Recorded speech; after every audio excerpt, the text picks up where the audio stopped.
Chapter 743. It turned out that it was necessary to urge the waiter when eating out. Soon after he urged the waiter began to serve the dishes one after another. Come on, eat more fish to nourish your body. Eat more vegetables too, so that the nutrition will be balanced. This dish tastes good. Try it. County Magistrate Liu, have you eaten? Do you want to sit down and have some?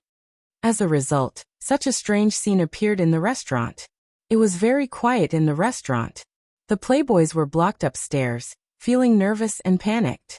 The young man downstairs had already started to pick up food for the two girls from time to time, and did not forget to comment on them. This kind of strong contrast gave everyone quite a shock. Was he really so fearless? Although those playboys couldn't leave for the time being, their guards had been released, and they might have rushed back home to report this matter. Was that young man going to face the Qin family, the Wang family, the Zheng family, and the Wei family alone, which was powerful enough to shake the capital?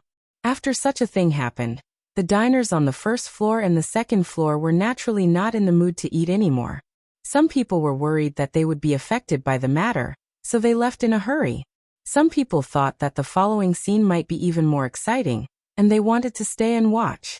Of course, from County Magistrate Liu's attitude and the young man's fearlessness in the face of such powerful people, many people had already guessed his identity. Yes, in the whole capital, who dared to disrespect Prime Minister Qin and the officials of King of Shu except County Marquis Li, who had been silent for a long time. After a long silence, when he reappeared in people's sight, it set off a monstrous wave again.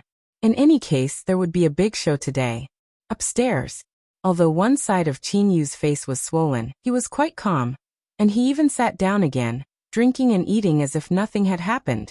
However, his other hand, which was hidden in his sleeve, was clenched into a fist, with blue veins popping out, indicating that he was not as calm as he appeared to be.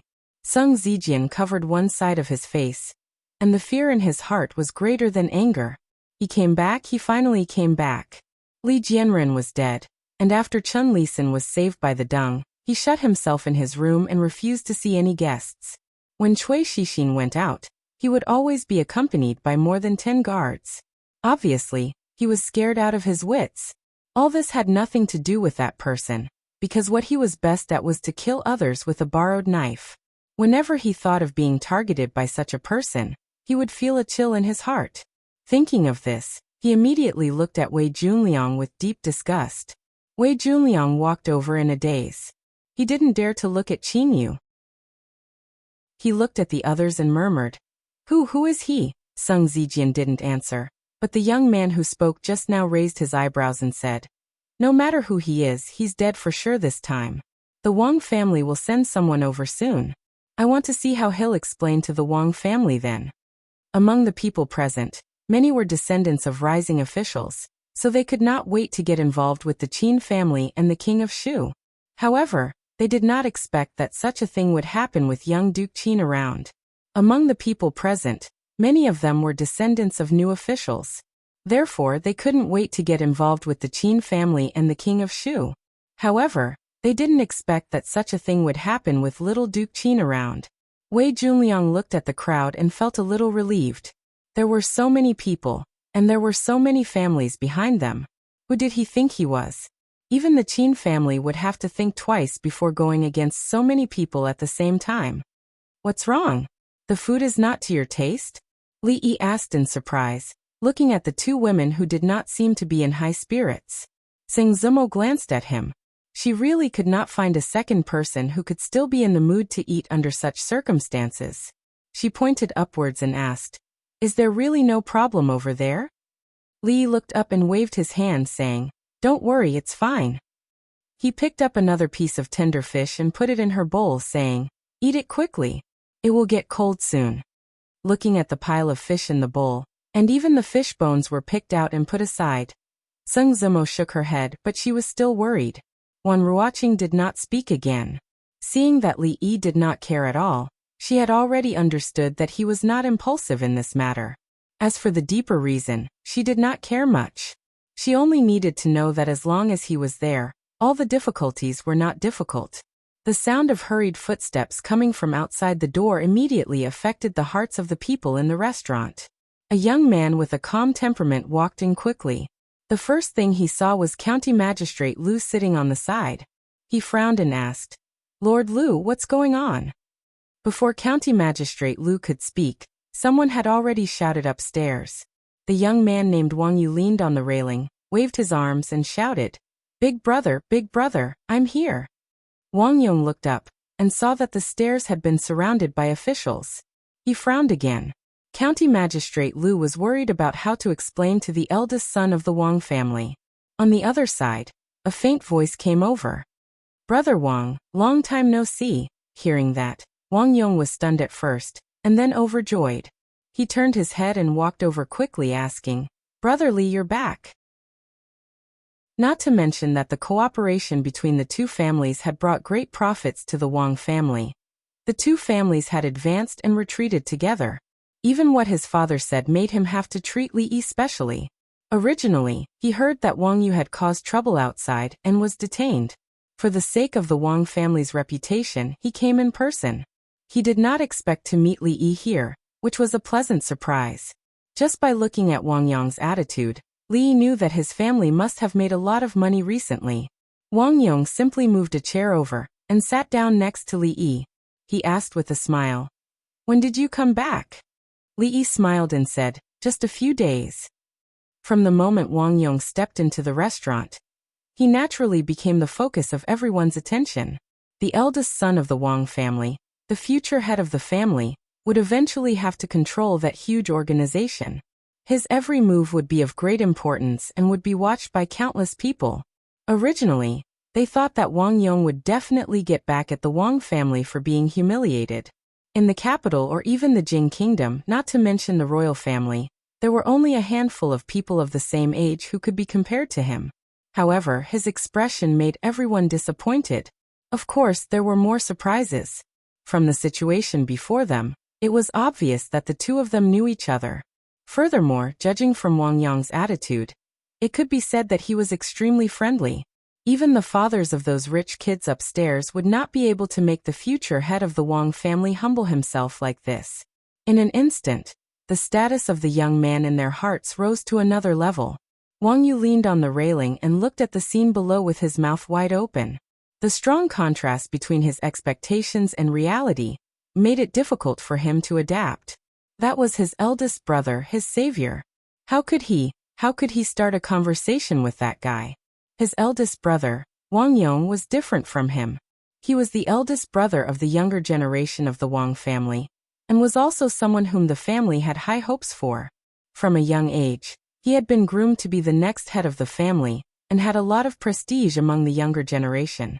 Now that the Wang family had been humiliated, shouldn't he be angrily getting back at them? Why did the scene before him happen? Wang Yu did not have too much time to be surprised. Downstairs, after clarifying the cause of the matter, Wang Yong's originally smiling face had already darkened. He stood up, looked up, and said coldly, "Get down here." Wang Yu's face revealed a look of horror. He grabbed the railing tightly because if he let go, he would directly collapse to the ground. Chapter 744. In the end, Wang Yu still came down. The branch he belonged to was only one of the branches of the Wang family, and was not valued by the Wang family. Even his father did not dare to put on airs in front of the eldest young master of the Wang family. "I'm really sorry, Brother Li. The Wang family did not teach you well and caused you trouble." Wang Yong looked at Li Yi apologetically. When he turned around, his face instantly darkened and he said coldly, "Quickly apologize to County Marquis Li." He was angry not only because Wang Yu had offended someone he shouldn't have, but also because Wang Yu had made friends with someone he shouldn't have. This was something the Wang family could not allow. The young man named Wang Yu no longer looked arrogant. He lowered his head and said in a low voice, "County Marquis Li, I'm sorry. I was wrong." Hearing his soft voice, Wang Yong's face darkened and he said, louder, "Didn't you eat?" Wang Yu raised his head and looked at Li Yi. He said loudly, "I'm sorry, I was wrong." "Oh." Li Yi looked at him with a faint smile and asked, "Why don't you tell me where you were wrong?" Wang Yu was stunned. and then he had an urge to cry. Yes, where did he go wrong? He just came to have a meal with his friend, and did not offend anyone. Why was he blocked here? What did he do wrong? The young man still could not stand the grievance. As he thought about it, his eyes became a little moist. Wang Yong said apologetically, "I'm really sorry about what happened today. Brotherly, I will pay you a visit and apologize in 2 days." Wang Yong left with Wang Yu. Paying a visit and apologizing was only one reason. The cooperation between the Wang family and the Li family was more important. After not seeing each other for 5 months, he still had a lot of things to discuss with Li Yi. The people who stayed in the restaurant were a little disappointed. The future head of the Wang family had come personally, but nothing exciting had happened. It was really boring.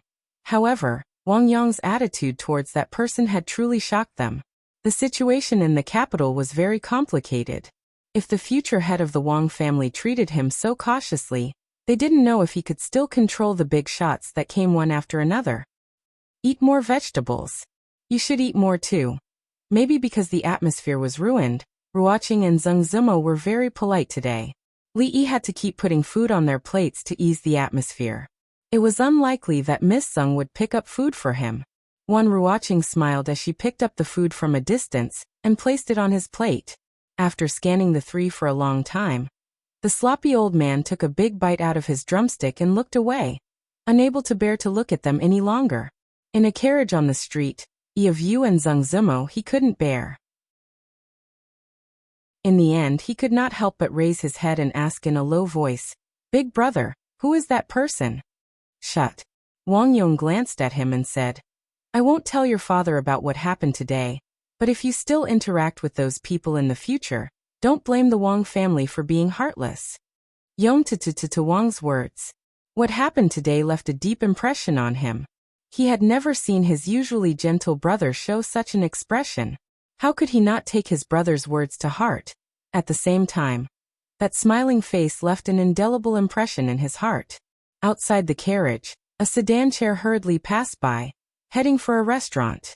Assistant Minister Wei of the Ministry of Rights rushed into the restaurant, and immediately saw the 2 guards of the Wei family holding their arms. His eyelids twitching, he walked over and asked, "Where's the young master?" Wei Junliang waved from above. Father, I'm here." When Wei Junliang ran down, the officials didn't stop him. Assistant Minister Wei looked at him and asked with a frown, "What's going on?" Wei Junliang stammered and didn't say a word. Even young Duke Qin didn't dare to resist when he was slapped. Even Wang Yong had to treat him with respect. As his father, no matter how he thought about it, he wasn't good enough. Assistant Minister Wei. County Magistrate Lu walked up and cupped his hands at the man. "Lord Lu." Assistant Minister Wei recognized him. He looked at him and asked, "What exactly is going on?" Li Yi tilted his head and glanced at him, saying, "You'll have to ask Assistant Minister Wei's son." "Who are you?" Assistant Minister Wei only heard that his son was detained by the officials and hurried over. He didn't know the specifics, so he looked at the young man who interrupted and asked with a frown. County Magistrate Lu stepped forward and said, "This is Marquis Li." "Marquis Li?" Hearing this title, Assistant Minister Wei's heart skipped a beat, but he still asked, "Which Marquis Li?" "Marquis Chang," and County Magistrate Lu answered. This time, Assistant Minister Wei's heart completely sank. Marquis Chang and Li. This name was really well known. The King of Shu and even Prime Minister Qin's faction had suffered great losses at his hands. It was impossible to estimate how much damage they had suffered. In the current imperial court, the 2 factions were opposing each other, and this Marquis Li was a key figure in the opposing faction. Even the Chun family behind him had to avoid him, let alone a mere assistant minister of the Ministry of Rights. Moreover, as the new assistant minister of the Ministry of Rights, he knew better than anyone how he got his position. Especially after listening to County Magistrate Lu's story, cold sweat began to drip uncontrollably from Assistant Minister Wei's forehead. It was already hard enough for him to have a conflict with this person, but what was even more frightening was that his side wasn't in the right. Assistant Minister Wei lowered his head and said solemnly, "It's all my fault for not teaching properly and offending Marquis Li. This official will take him back and discipline him properly." Li waved his hand and said nonchalantly, "It's fine. It's normal for young people to be impulsive. Assistant Minister Wei, there's no need to punish your son too much. It's better to guide him." Assistant Minister Wei froze for a moment, and immediately nodded. Yes. I understand. Many thanks, Marquis Li." At this moment he was extremely astonished. This Marquis Li was so reasonable, and didn't seem as difficult to deal with as the rumors said. It seemed like he was very easy to talk to. "Let's not talk about the conflict for now." Li looked at him and said, "However, your son dirtied my friend's clothes just now. I don't know. He should compensate." Assistant Minister Wei fiercely nodded and said, "This is how it should be. I will make him compensate for this young lady's clothes." If everyone was as reasonable as Assistant Minister Wei, it would save a lot of trouble. Li smiled and said, "Since it's like this, I won't say anything else. Assistant Minister Wei, don't forget to deliver 10,000 taels of silver to Willow Alley before tomorrow." "Of course, one." Assistant Minister Wei nodded and then froze for a moment. He asked with some uncertainty, "How much?" Even if the clothes were completely made of gold thread, they wouldn't be worth 10,000 taels of silver, right? I must have misheard. A trifling 10,000 taels. Sir Wei definitely won't take it to heart. Li waved his hand and said, "Then it's settled. Sir Wei can take your son away." He naturally wouldn't take 10,000 taels of silver to heart. It wasn't that the Wei clan couldn't take it out, but if he really did, he would probably have to pay for his coffin. At this moment, Assistant Minister Wei finally understood that this wasn't a matter of compensation. This was a warning and also a deterrent. If the Wei clan paid 10,000 taels of silver, then this matter would be settled. Otherwise, his position as the Assistant Minister of the Ministry of Rights would probably have to change. Assistant Minister Wei didn't doubt that the seemingly harmless young man just now had this kind of ability. He didn't know how he left the restaurant and walked on the street in a daze. At a certain moment he was startled awake and hurriedly said, Quick, to the Chen estate." "Father." Wei Junliang had just said one word when he was slapped across the face by Assistant Minister Wei, attracting the attention of all the pedestrians on the street. "Father, you hit me." Young Master Wei, who had never been treated like this before, covered his face and said in disbelief, "Isn't it just a county marquis? You are the Assistant Minister of the Ministry of Rights, and have Uncle Chen behind you. Why are you afraid of him? How did I give birth to such an idiot like you?" Assistant Minister Wei fiercely glared at him and said through gritted teeth, "Do you know why the previous Assistant Minister of the Ministry of Rights was imprisoned?" Chapter 745. After Wang Yong, Assistant Minister Wei of the Ministry of Rights also left with his son. They didn't lower their voices on purpose, so the people in the restaurant could hear them clearly. 10,000 taels of silver. Just because the girls' clothes were stained with a few drops of wine, the Wei family had to pay 10,000 taels of silver as compensation. This price was unimaginably high. Of course, those who could sit here and eat were not ordinary people at the bottom of society. Compared with ordinary people, they naturally had a better sense of politics. The officialdom had always been like a battlefield. The situation in the court changed every day, not to mention in 5 months. Everyone knew that County Marquis Li and the Qin family had never been on good terms with King of Shu's faction. In fact, before he left the capital, King of Shu's faction had secretly made a lot of moves. Many people with a keen sense of smell had sensed it. However, County Marquis Li left the capital at that time. Coincidentally, the son of the Assistant Minister of the Ministry of Works besieged and killed 2 girls on the street. Then the Assistant Minister of the Ministry of Works was investigated. Overnight, he turned from a high-ranking official to a prisoner. His Majesty was furious about this. During that time, King of Shu's faction didn't dare to do anything out of line for fear of provoking the emperor again. However, as time went by, they began to move again. His Majesty happened to be ill, so the morning court session was not held. Except for important matters, everything else was handed over to the Minister of Rights to make decisions. As a result, they became more and more unscrupulous. However, County Marquis Li came back. Today's matter naturally couldn't be easily understood. This was a response and a demonstration.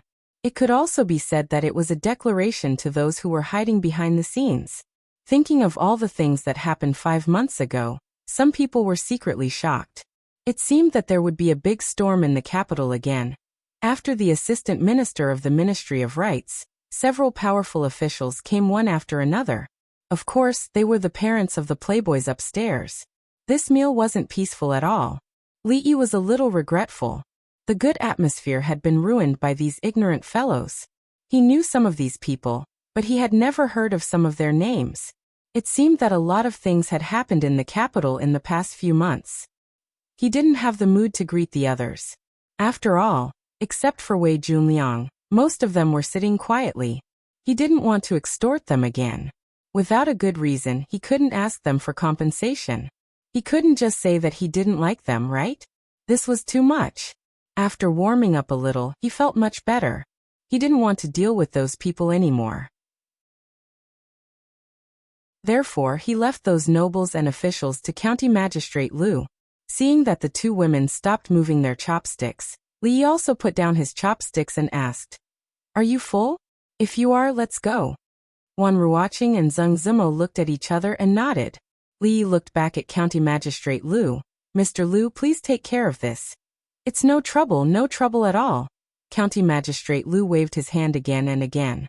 If he was alone today, he naturally couldn't control such a situation. However, with County Marquis Li standing behind him, he didn't need to worry too much about the families of those people. As the two of them spoke, a few more people walked in from outside. Every time someone came in, a small commotion would erupt. "Who is this? I don't know him. Is there such a person in the circle of officials and nobles in the capital? You don't even recognize him? Isn't he the fifth master of the Qin clan?" After being enlightened by one person, everyone suddenly understood. The Qin manor was prosperous. Prime Minister Qin had 5 sons, and 3 of them were officials in the court. When the Qin clan was at its peak, the 2 of them held important positions in the Shangshu province and directly participated in the affairs of the court. Although the Qin clan's current power couldn't be compared to that time, it still couldn't be underestimated.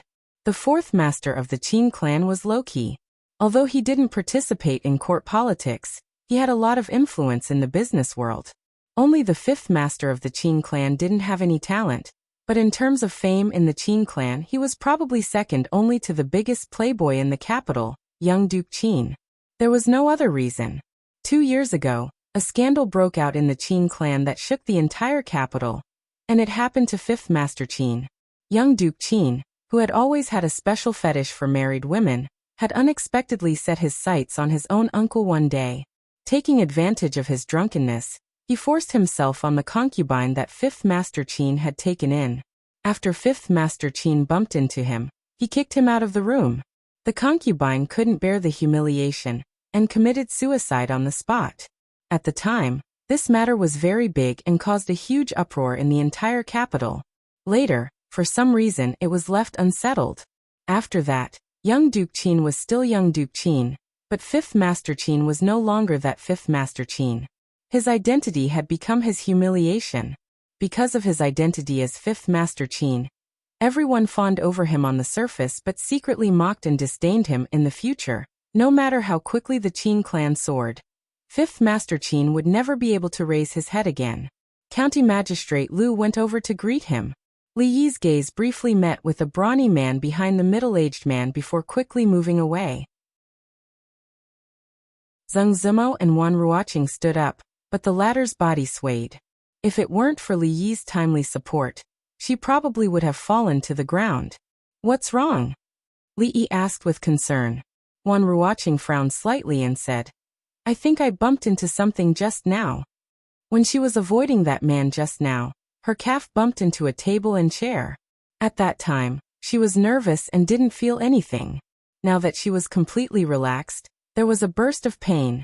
Zheng Zimo walked over to help Li Yi support her. Li Yi looked at her and asked, "Can you still walk?" "It's fine."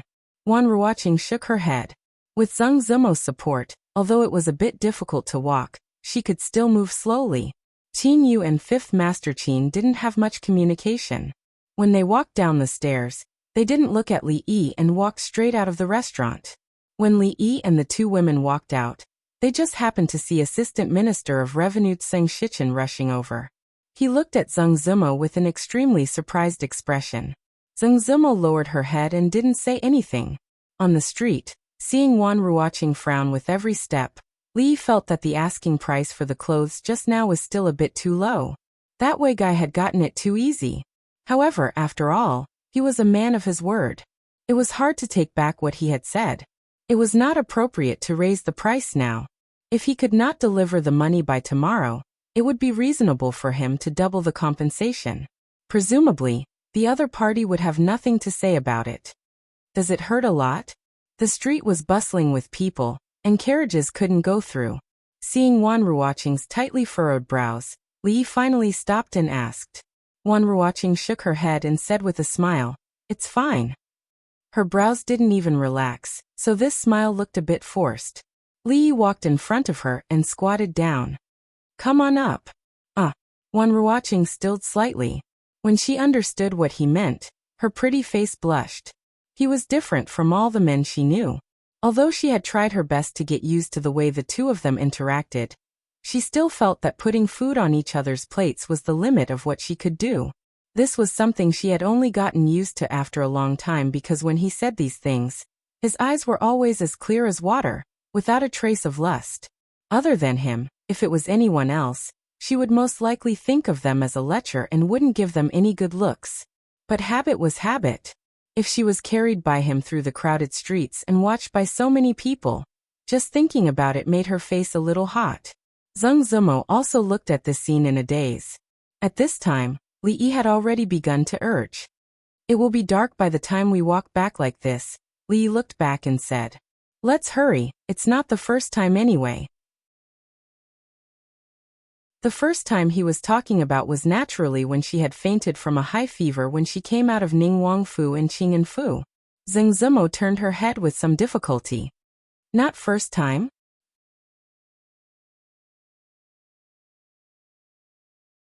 Chapter 746.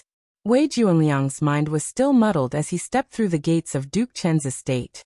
Just now, while they were walking, he had already heard his father describe the past of that Marquis Li. He had beaten Duke Qin, Royal Prince Duanyang, and the King of Shu in front of all the civil and military officials. Who knew how many playboys in the capital had suffered at his hands? Chen Lisan had locked himself in his home and refused to see anyone. Cui Shixin had become a frightened bird. Duke Qin had just been slapped, the King of Shu had been banished, and Royal Prince Duanyang had become a eunuch, and that Marquis Li was still safely staying in the capital. These were his past achievements. However, this was not all. His reputation was not built from fighting.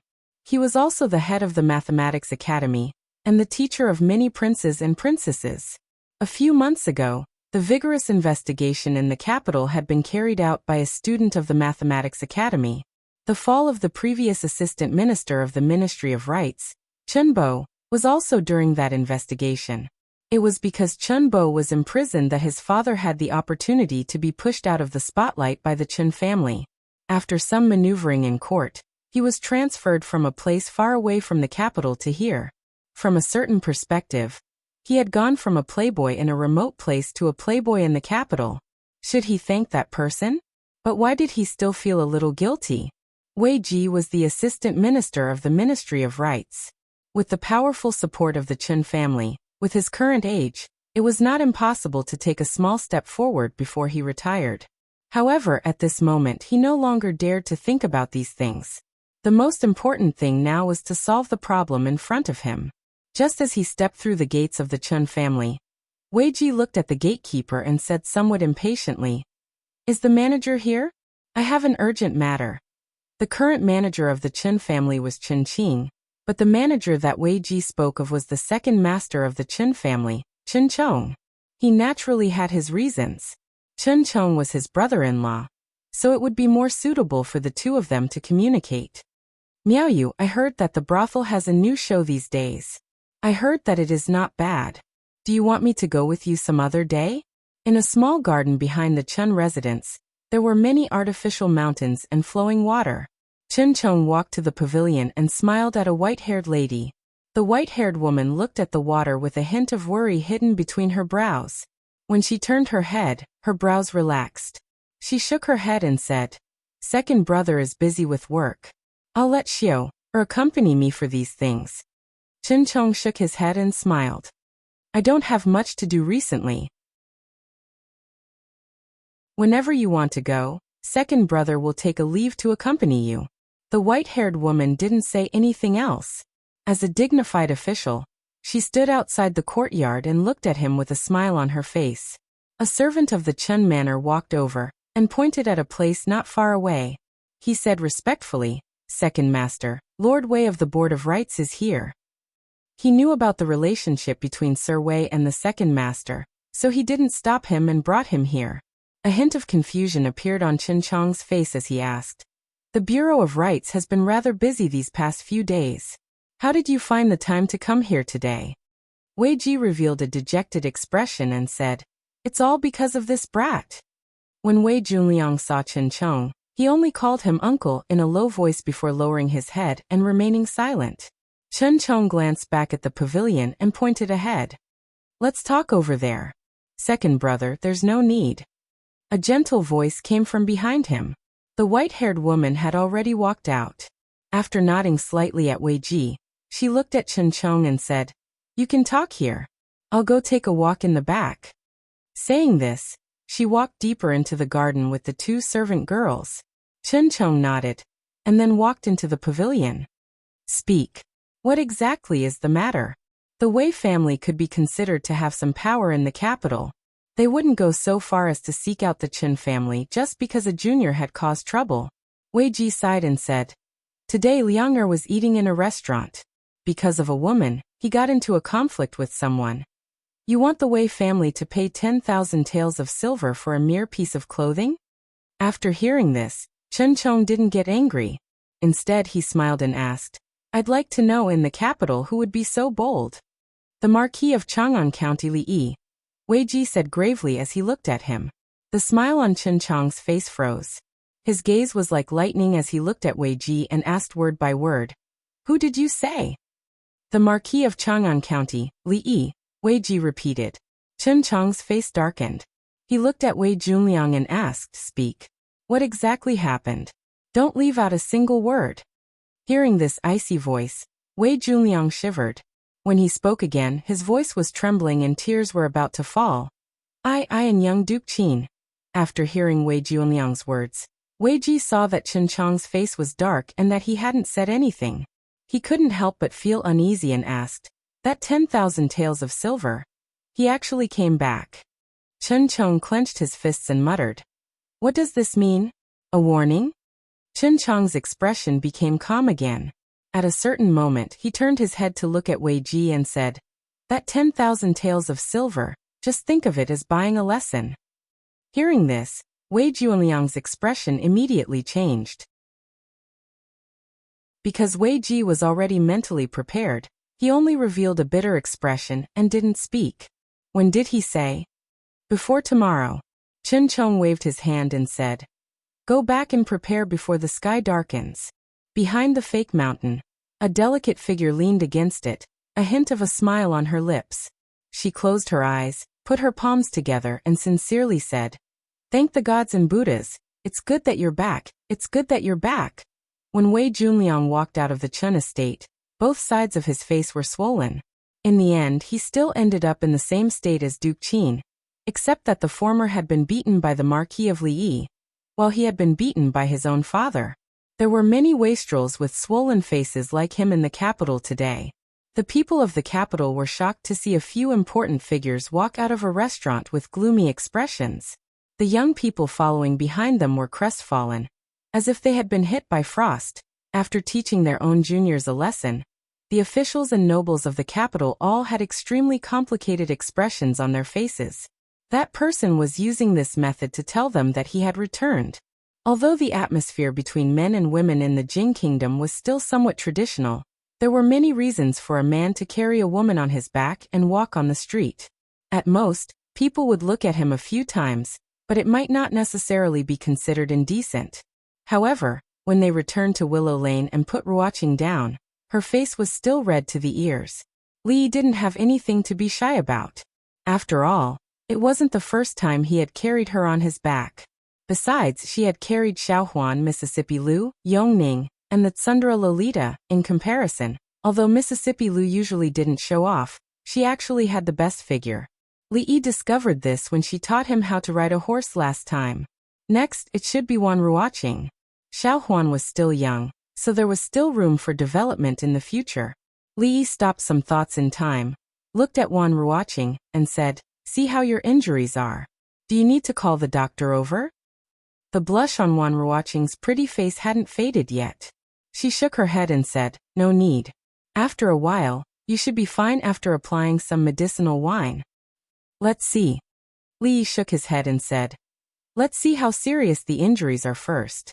Wan Ruoqing's face became even redder. Her injuries were on her calf. If he wanted to see, wouldn't he have to take off her shoes and socks and roll up her pants? But how could a woman's private area be so easily seen by others? Zheng Zimo glanced at Li Yi and said, "You go out first."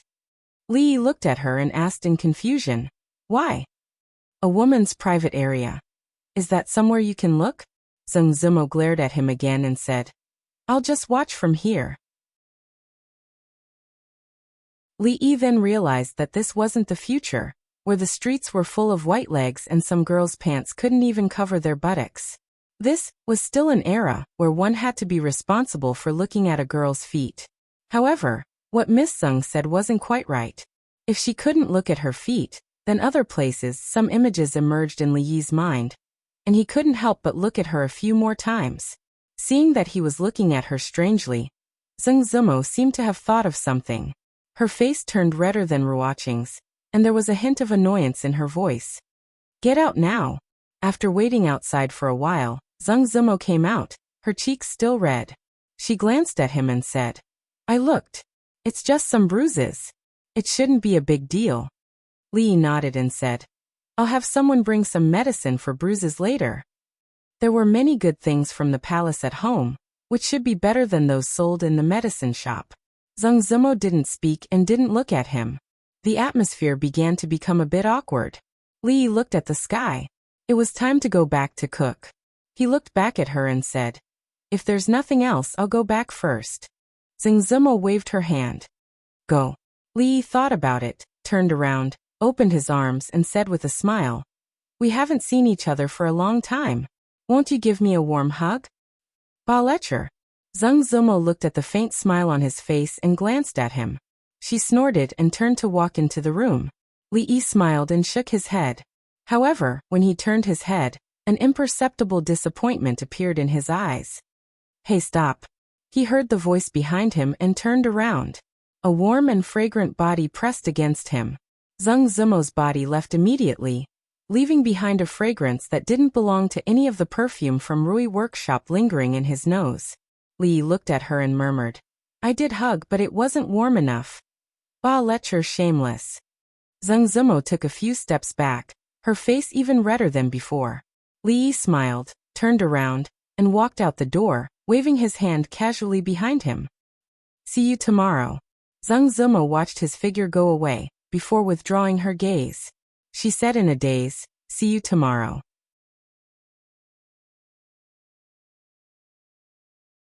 Chapter 747.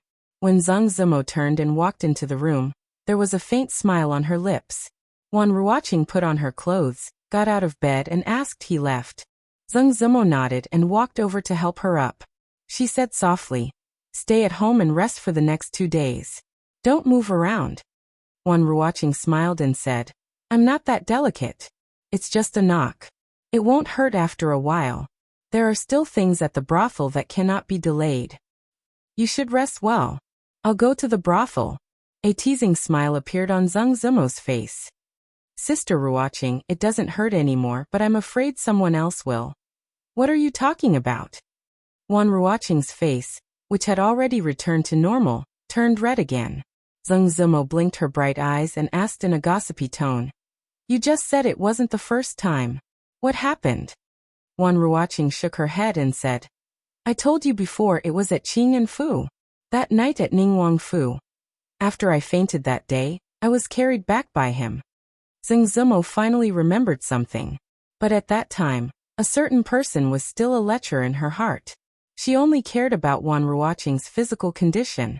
She blinked her eyes and asked again. Is it really just like that? What else can it be? Wan Ruoqing glanced at her and asked. Is there going to be a warm hug? Zheng Zimo's face instantly became as red as blood.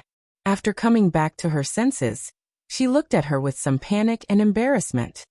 Well, you dare to make fun of me. In embarrassment and anger, she reached out to tickle Ruoqing, but she didn't forget to divert some attention to avoid where Ruoqing was hurt. The two often played this kind of game. Usually there were only them, Xiao Chui, and Xiao Zhu in the small courtyard, so they didn't have to avoid anything. Wan Ruoqing couldn't move freely today, so she was naturally at a disadvantage. After a round of confrontation, she was soon ridden by Zheng Zimo. Panting slightly, she said with a smile, Stop messing around. Zheng Zimo pressed her down with one hand and put the other hand on her lower abdomen. Tell me, do you still dare to make fun of me? After the fight just now, both of their clothes were a bit messy. Although Zheng Zimo had won, a large part of her shoulders were exposed. It was as if she had taken off Ruoqing's toenails, revealing her smooth and jade-like feet. She had tickled Ruoqing just like that. At this moment, the posture of the two was really charming. It was as if Ruoqing was lying on her back on the bed, and Zheng Zimo was riding on her waist. It was very much like a legendary posture. Li walked in from outside and was slightly startled when he saw this scene. His gaze swept over the two of them, and his throat moved involuntarily. After a long time he said, I just want to ask, do you still have osmanthus cake? The expressions of the two women on the bed froze at the same time. If not, then forget it. I'll ask again tomorrow. You guys continue. Li turned around and strode out the door. He grabbed a pillow that flew out from inside and gently threw it back. It's not right to throw things around. It's not good to hit too many people. Even if it doesn't hit anyone, it's not good to hit flowers and plants. This time, the pillow flew out even faster and with even more force. Li stood in the yard and stretched comfortably. The scene he saw yesterday still made his blood boil when he thought about it. No wonder Bai Juyi had a poem called Holding the Pipa and Covering Half of Your Face. Only when it was half covered could it be called temptation. It could leave a lot of room for imagination. And the more one thought about it, the more shameful it would be. Li originally wanted to go to the city to see the new house this morning. Fong had selected a few according to his requirements, but the final choice was still up to Li. When he got up, he felt as if he had forgotten something. After washing up, changing clothes, and walking out of the house, he finally understood when he saw the carriages coming from afar. He was afraid that today would not be peaceful. County Marquis Li has returned to the capital. Congratulations. An old man who looked like a butler came down from the carriage in front and said with a smile, I'm here to congratulate you on behalf of my lord. Your lord is? The Minister of Revenue. Oh, it's Lord Qin. Li nodded. Before he could say a few more words, another person came up. Deputy Minister Ma. Li cupped his hands. Li knew this person.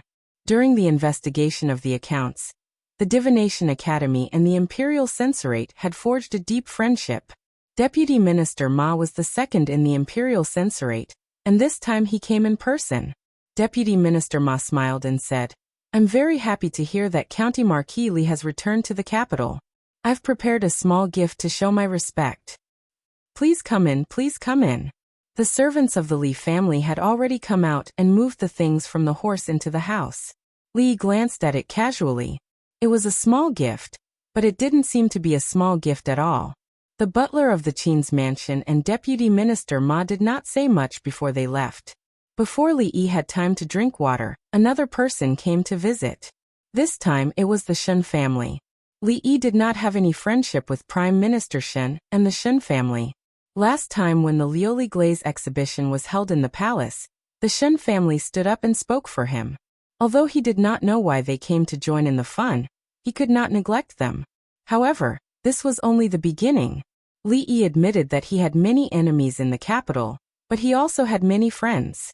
This matter involved many factions in the imperial court and the struggle for interests. It was not something that could be explained clearly in a few words. He had some friendship with the Minister of Revenue and the Imperial Censorate. It was not surprising that the Wang family came. Of course, there was no need to mention the family of generals. Even the Shen family. Thinking about it, it made sense. He had actually mentally prepared for these things the day before. However, when some officials and nobles he had never even seen before also came to offer gifts, he was truly surprised. Among these people, some were the parents of students in the academy and had a reason to visit. However, there were also some who had no relationship at all. The old woman of the Li family stood by his side. Seeing his confused expression, she patted his hand and said with a smile, "To be able to become a duke at your age is the first in decades. This is not strange at all. Ever since the founding of the country, unless there had been great achievements in expanding territory and benefiting thousands of years, the nobility had not been increased. Only some old officials who had toiled for the country their entire lives or fierce generals who had fought their entire lives would receive a small nobility before they died to protect their descendants. To be able to go from a commoner to repeatedly receiving the emperor's favor and become a duke in a short 2 or 3 years was an inconceivable matter. He was still very young and still had limitless potential, given the emperor's high regard for him, who knew how far he could go in the future. It was better to make friends than to make enemies. In just one morning, the house's empty storage room was filled to the brim with gifts. Even so, there was still an unending stream of carriages coming in from outside. So much so that the servants of the Li family were somewhat overwhelmed. At this moment, Li Yi suddenly felt that there was no meaning in working so hard to expand his business. If he needed money, he would disappear for a few months. If he disappeared a few times a year, wouldn't he be able to become rich by accepting gifts?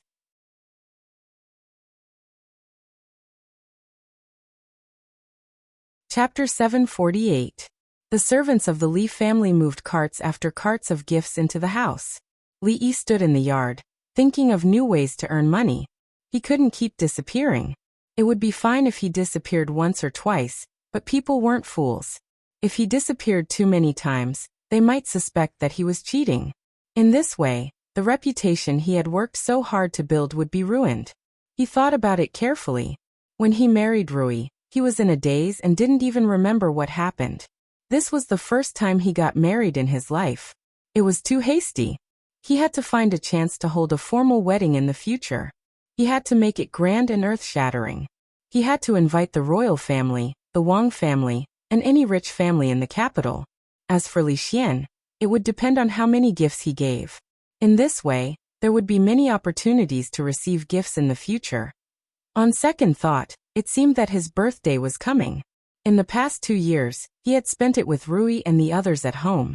Should he make a small celebration this year? Well, it was worth thinking about. "Young master, that room is full."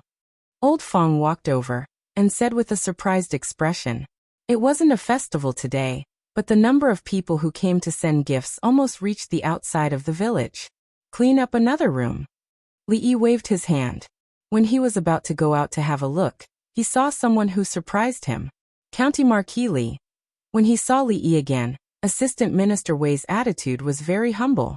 No matter how many gifts others gave, this Assistant Minister Wei of the Ministry of Rights was on the side of the King of Shu, and had a close relationship with the Qin family.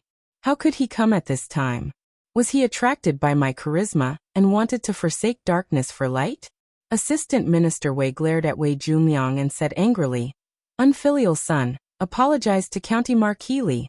One side of Wei Junliang's face was still swollen. He said in a trembling voice, "County Marquis Li, it's all my fault for offending you. Please forgive me." Although the two of them were about the same age, Wei Junliang didn't dare to treat the other person as someone who was on the same level as him. Wei Ji forced a smile and said, "Marquis, the compensation for the girl's clothes has already been delivered last night." After leaving the Chen family yesterday, the last glimmer of hope in his heart was extinguished. Although he had just been transferred to the capital not long ago, He had long heard of County Marquis Li's murderous methods. If they were targeted by him, even if he had the Chun family behind him, they could forget about having a good ending. Li Yi smiled and said, Sir Wei is truly trustworthy. Wei Ji nodded repeatedly. Of course. Seeing the two of them still standing there, Li Yi probed. Does Sir Wei want to go in and have a cup of tea? Of course, the meaning of this sentence was not to invite them in for tea. To be precise, it should be, why are you still here? Do you want me to invite you in for a cup of tea?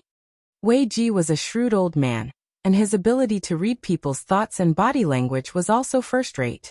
Naturally, he could understand what he was trying to say. County Marquis Li is busy, we'll go back first. Sir, you're back. A young man walked in from outside and looked at Li Yi with a happy expression. Then he looked back and asked in confusion. Sir, is that the Assistant Minister of the Ministry of Rights, Wei Ji? Li Yi patted Louis Zhang's shoulder and said with a smile, You're already the Assistant Minister of the Ministry of Rights, don't call me sir. Louis Zhang smiled and did not agree or refute. Some habits could not be changed in a short period of time. Moreover, he did not intend to change them. Isn't Wei Ji from the Chun family? A trace of doubt appeared on Louis Zhang's face and he asked, Why is he here? Wei Ji patted his buttocks and left. Only now did Li Yi realize that this guy had only brought his son today. Visiting without giving a gift. How rude. I don't know. Hearing Louis Zhang's words, he shook his head and said, I heard that Assistant Minister Wei spent 10,000 taels of silver to buy a piece of clothing. How extravagant.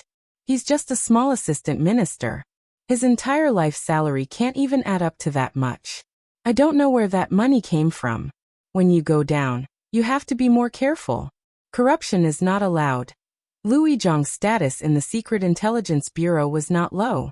The Secret Intelligence Bureau was a sharp sword hanging above the heads of the officials. It was used to supervise and warn them. Fighting corruption was also one of their duties.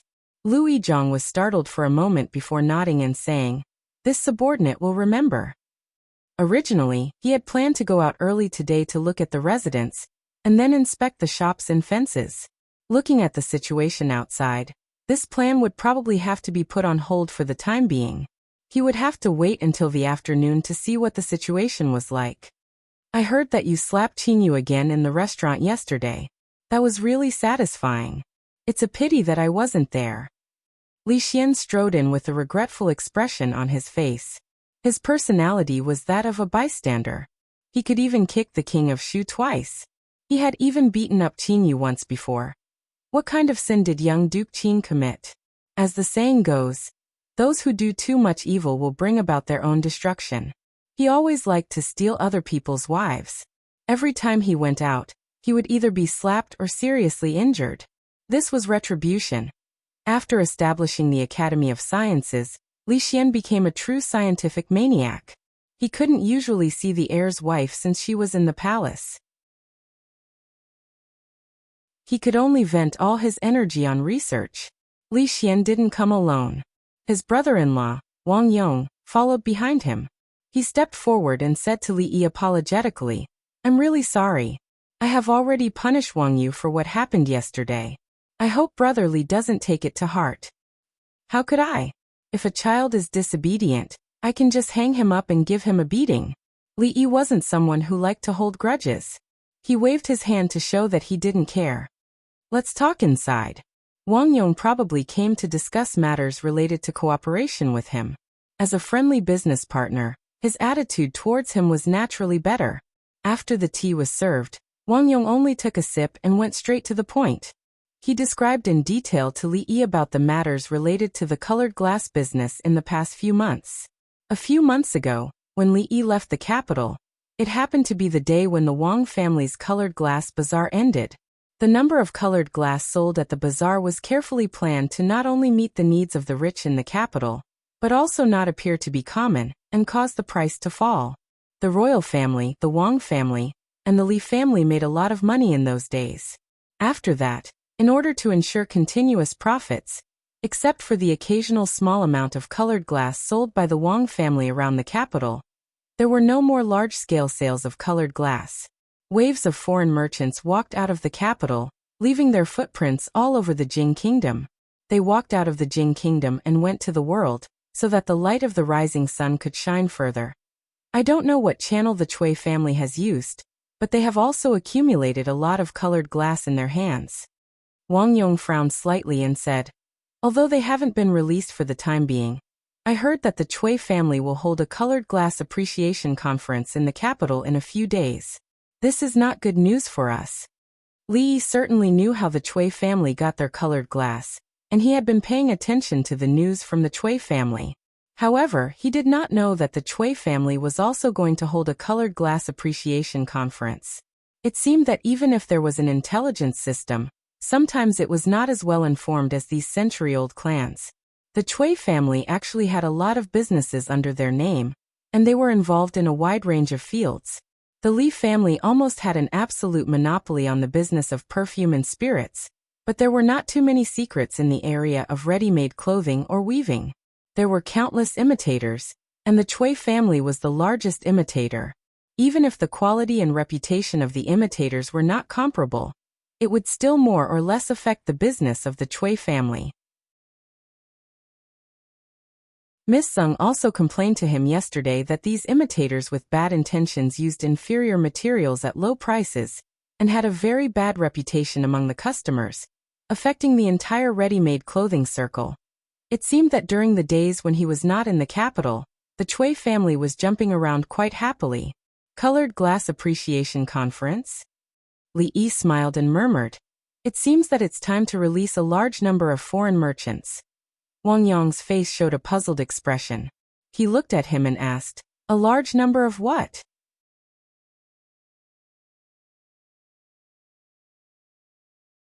Chapter 749. It was not easy to find a large group of foreign businessmen with blonde hair and blue eyes, but it was possible to find a large group of foreign businessmen who were not fluent in the official language. The Cui family had almost monopolized the jewelry industry in the Jing state. Although the Wang family was a large family with many industries, it was only in the past few months, with a large number of liuli, that they had a foot in it. In this regard, their influence was still inferior to the Cui family. Colored stones had always been a rare commodity, and were known as auspicious. They could only be found but not sought. Although a large number of them appeared some time ago, there were so many rich people in the capital that the number could not meet everyone's needs. After a few months, the Cui family's colored stone appreciation party naturally attracted people's attention again. Especially those who failed to get it for various reasons the last 2 times, they began to be impatient early. Emperor Jing only wore an outer robe. After a meal, he took a walk in the garden as usual. He wondered, where did the Cui family get so many colored stones? How would I know? Li Yi shook his head and said. However, the emergence of a large number of colored stones is not a good thing. If it is not controlled well, it may cause a big mess. Emperor Jing looked at him and asked, what do you mean? Colored stones are precious because they are rare. If colored stones are like the gravel on the ground, and can be found everywhere, then there is no value to speak of. Li Yi thought for a moment and said, Your Majesty, think about it. If someone with ulterior motives sells the gravel at a sky-high price and the world rushes to buy it, then all the silver in the world will fall into the hands of that person. In this way, the world will be in chaos. You mean that the Cui family has accumulated a large number of colored stones. Once they are released, the capital will be in chaos? It is only a possibility. Li Yi shook his head and said, recently, I just want to stay at home peacefully and take care of my own affairs. I can't manage the Cui family. Peacefully? Emperor Jing glanced at him. These days, the memorials of impeachment in the court have piled up higher than the table. Is this what you mean by peacefully? This is really unfair. I heard that you let people block more than a dozen of the capital's playboys in the restaurant and let their elders personally take them away. There are countless people who can testify that I was bullied. You even made Wei Ji pay 10,000 taels for a piece of clothing. Your Majesty, aren't you curious as to how an assistant minister like him got so much silver? Emperor Jing glanced at him and said, I'm afraid I'll have to disappoint you this time. Since Wei Ji could be pushed out, It's impossible for him to have made any major mistakes. Even if he made some small mistakes, he will only be fined a few months' salary at most. Your Majesty, what are you saying? How could this subject be disappointed? This subject can't be more than happy for your Majesty to have an uncorrupted official like Assistant Minister Wei. Li Yi said with a disappointed expression. All right, stop pretending in front of me. Emperor Jing waved his hand and said, You have nothing to do at home these days. You might as well go to the palace to accompany Shaning and Yongning. They are close to you. As a princess, you can't run out of the palace every day. A place like the palace was too depressing and was not suitable for children to live in. However, the two little girls had different identities and could not go out of the palace every day. In fact, when they were at home, it was quite lively and noisy. It was like a family. Rui also liked the two little girls. Recently she liked children more and more.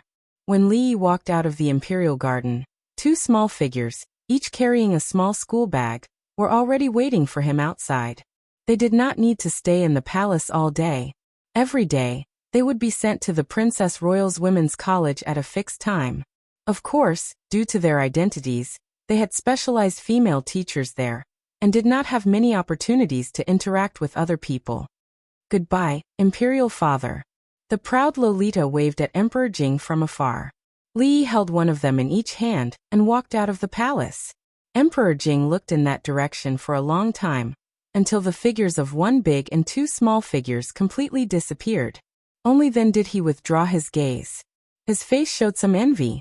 Changde hesitated for a moment and went forward to say, County Marquis Li said that if you move out of the palace, it will be very beneficial to your body. Recently, the weather has been hot. Your Majesty, why not move to Tsiujiang Courtyard? Emperor Jing looked around and saw the tall palace walls. His expression was a little sad. He murmured, I also want to. Li Yi had already decided on the new residence 2 days ago. It was not far from the mathematics college. The place was very big and the environment was quiet. It was the most suitable for a vacation and nurturing the fetus. The original owner was a wealthy merchant in the capital. He originally refused to sell it, but after hearing who was buying the residence, he completed all the procedures on the same day. The new residence could not be moved in immediately. Before that, Li Yi had to spend a few days to redecorate the inside so that it would be comfortable to live in. He had already thought about it. When the time came, he would not bring so many people to the new residence. He would only bring a few servant girls to be responsible for the daily cleaning work. As for taking care of Rui, he could do it himself. Speaking of which, he had been taken care of by others for 2 lifetimes. Now he had truly learned to take care of others. Of course, he had to thank Mississippi Lu. In the Qi Kingdom, when she was injured and he raised her like a pig, he cooked and brewed medicine every day.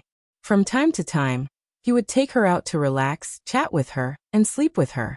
He had never taken care of anyone like this before. It had also changed some of Li Yi's carelessness.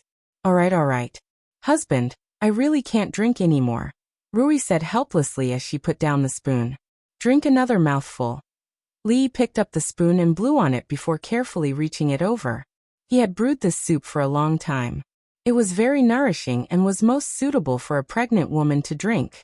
Of course, one could drink it even if they were not pregnant.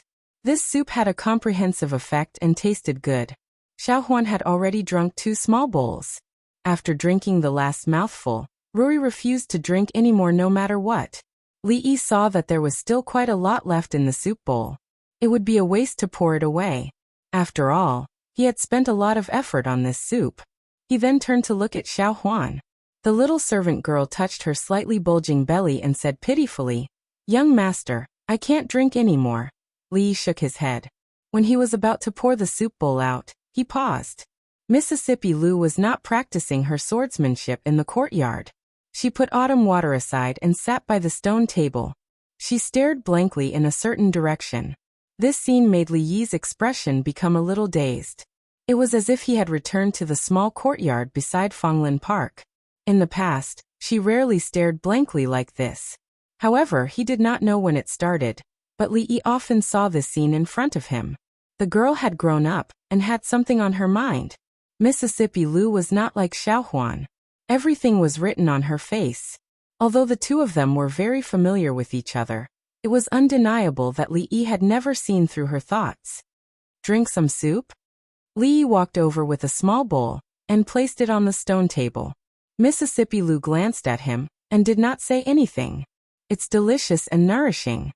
Li Yi looked at her and said, your body has not completely recovered. You should drink more. I'm not drinking. Just drink a mouthful. I'll give you the white rabbit creamy decoction later. Li Yi habitually pinched her chin. After blowing on it, he passed the spoon over. Mississippi Lu opened her mouth and also habitually swallowed. Then Li Yi's hand froze. She seemed to have realized something. She lowered her head and looked down, but there was no expression on her face. This scene had actually happened often in the past. She would never go along with Li Yi's character. Whenever something happened, she would first resist a little and then reluctantly give in. For a long time, she had been drinking medicine like this. She drank a mouthful of medicine and was rewarded with a white rabbit creamy decoction. The two of them were used to this kind of transaction. However, just now, they seemed to have forgotten that this was no longer the Qi Kingdom. It was no longer the small courtyard beside Fragrant Forest Park, where only the two of them resided. Sorry. It was a habit. Li Yi was the first to react. He quickly retracted his hand and did not let her drink the soup. He was ready to run away at any time. Mississippi Lu did not have any special reaction. She only glanced at him and said calmly, "Put it down." "Huh. Put the soup down." Mississippi Lu repeated. After making sure that she was not angry at all, Li put down the bowl and looked at her in surprise. This wasn't her style at all. Mississippi Lu glanced at him. "Why are you still here?" Li looked at her and said, "You're a little strange today." Holding autumn water in her hand, Mississippi Lu narrowed her beautiful eyes and asked, "How strange?" Strange. Seeing that the familiar Mississippi Lu had returned, Li took a step back and said with a smile, "You're quite pretty."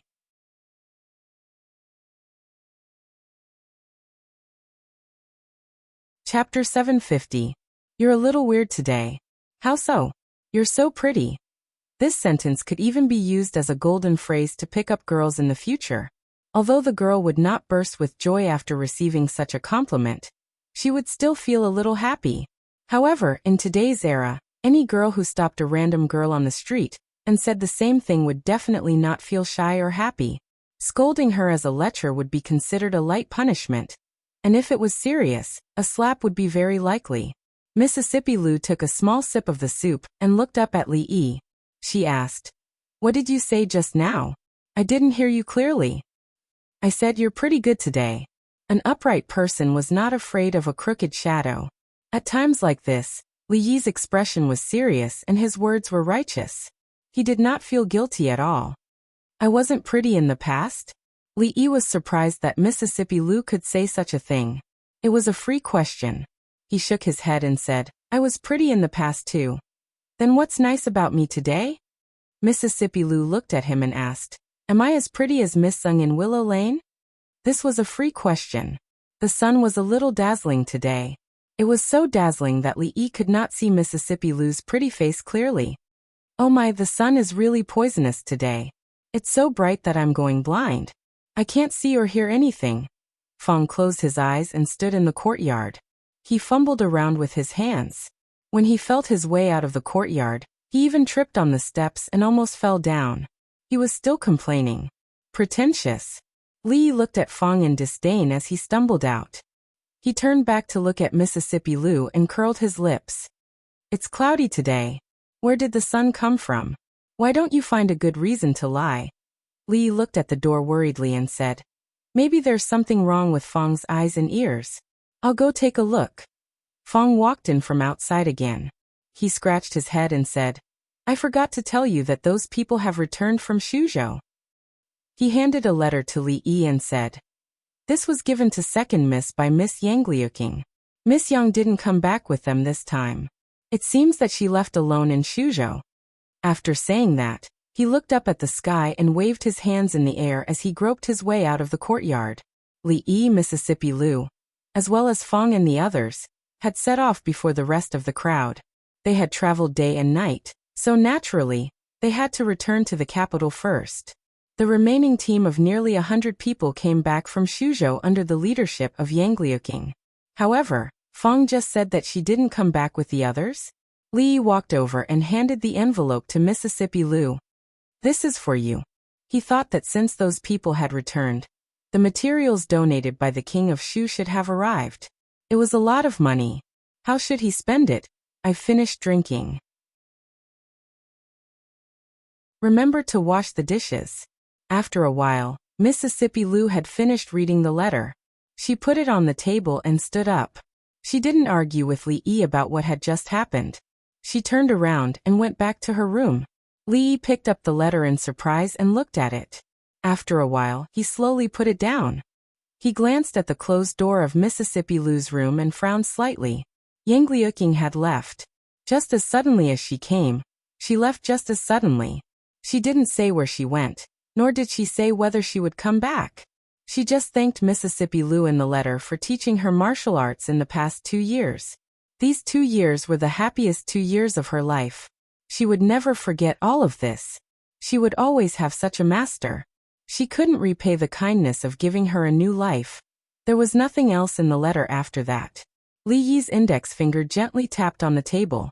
A look of reminiscence appeared on his face. "Excuse me, does Rui Lu live here?" The young girl who was about the same age as Mississippi Lu appeared before him more than a year ago. She carried a small bag on her back and held a long sword in her hand. The cold expression on her face was exactly the same as Mississippi Lu's. At that time, she wanted to challenge Rui, who was ranked first on the hero ranking board. She talked about the rules of Jianghu every time she opened her mouth. After losing to Rui, she wholeheartedly wanted to be her master. Although Mississippi Lu didn't agree, Li Yi was still a little surprised at her perseverance. Every day before dawn, she would come over to boil water, chop firewood and clean the courtyard.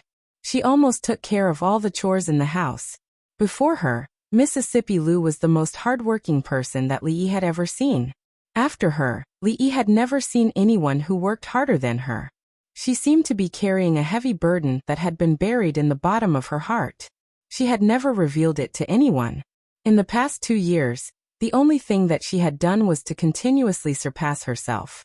From a petty thief who knew some kung fu, she had now become a top-notch master.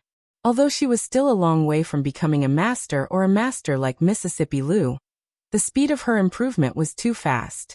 She had a bright future ahead of her. Even now, she was ranked at the top of the heaven ranking board. Li Yi didn't know what she was carrying that made her so strict with herself. She was curious about the reason why Yang Liuqing left, but she was more concerned about Mississippi Lu's feelings. Her cold and unapproachable face was just a facade. She was cold on the outside but warm on the inside. She never talked much. She would prove everything with her actions. If she hadn't recognized her as a disciple from the bottom of her heart, she wouldn't have spent so much effort to cultivate her. Although she didn't show it on the surface, when she left just now, Li Yi saw some different expressions on her face. Suzhou. Li Yi had always known that Yang Liuqing had a secret. Especially on the way back from the Qi Kingdom, this feeling became stronger. Thinking of something, Li Yi walked out and entered another small yard. Second granduncle was asleep on the rocking chair. The sloppy old man squatted far away, flipping through a yellowed book. When Li Yi walked over, he didn't even notice it until Li Yi coughed softly. He hurriedly stuffed the book into his sleeve, raised his head and asked, "What's wrong? Are you going out?" As a martial arts grandmaster, it was inconceivable that he would need a reminder to realize that someone was approaching him. Li Yi looked at him and asked, "What book are you reading, Sue? You're so engrossed in it." Hearing this, the sloppy old man straightened up and said with a smile, "A profound martial arts secret book. You won't understand it even if I tell you." It turns out that the men and women in the profound martial arts secret books don't wear clothes. Li Yi didn't expect him to be so reserved at such an old age. With his status and strength as a guru, he still needed to rely on this kind of book to solve his personal problems. He said with a smile, "Sue, if you like it, I'll give you some more profound secret books next time." The color pages are very precious. Having seen more real and exciting things, although he was not very interested in those traditional picture books, it was still very easy for him to get a few. The sloppy old man said seriously, "You misunderstood. This is really a secret book." "I know." Li waved his hand and said, "Don't worry, Sue. I won't tell anyone." If the news that a Wuling guru liked to read erotic books was released, the sales of Wuling tabloids would definitely increase greatly. After smiling, Li Yi's face became serious and he asked, "Does Sue know something about Yang Liuqing?" The sloppy old man was about to explain. Hearing this, he looked at him and asked, "What happened to her?" "She left, so I want to know something about her." Li Yi told him about Yang Liuqing's departure. If this matter had no beginning and no end, he was afraid that Mississippi Lu would always feel uncomfortable. The sloppy old man thought for a moment, then nodded and said, "The martial arts she used seemed to be from an old guy in the Wu Kingdom." "The Wu Kingdom?" Li Yi frowned slightly. The sloppy old man looked a little nostalgic and nodded. "If I'm right, she should have some relationship with the royal family of the Wu Kingdom."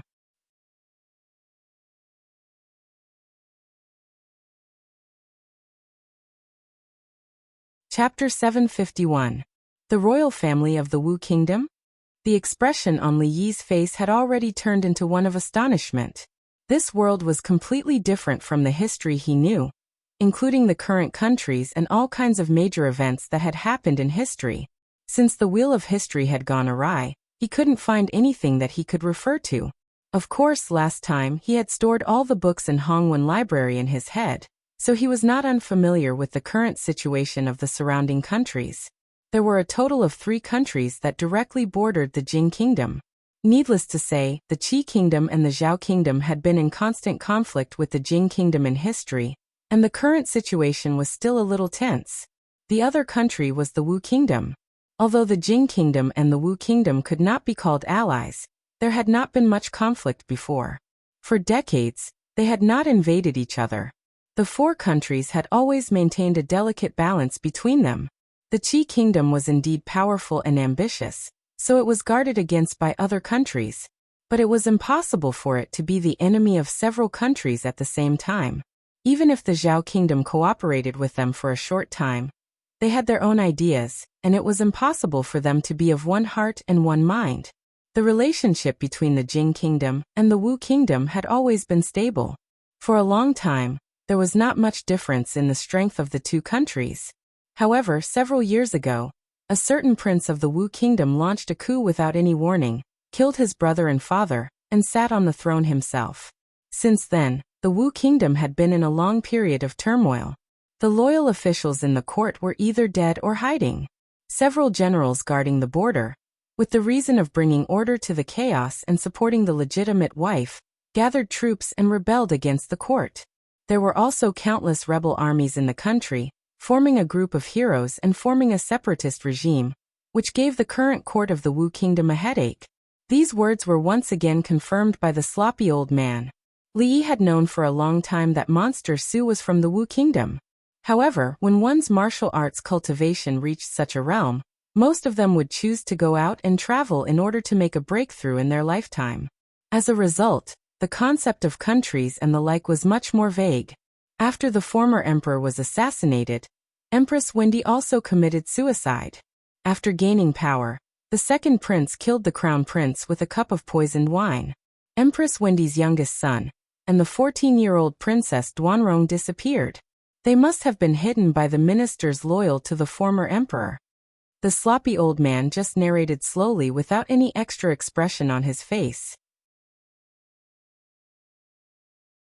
How could that old fellow Yang Wanli just watch such a thing happen? Did something happen to him?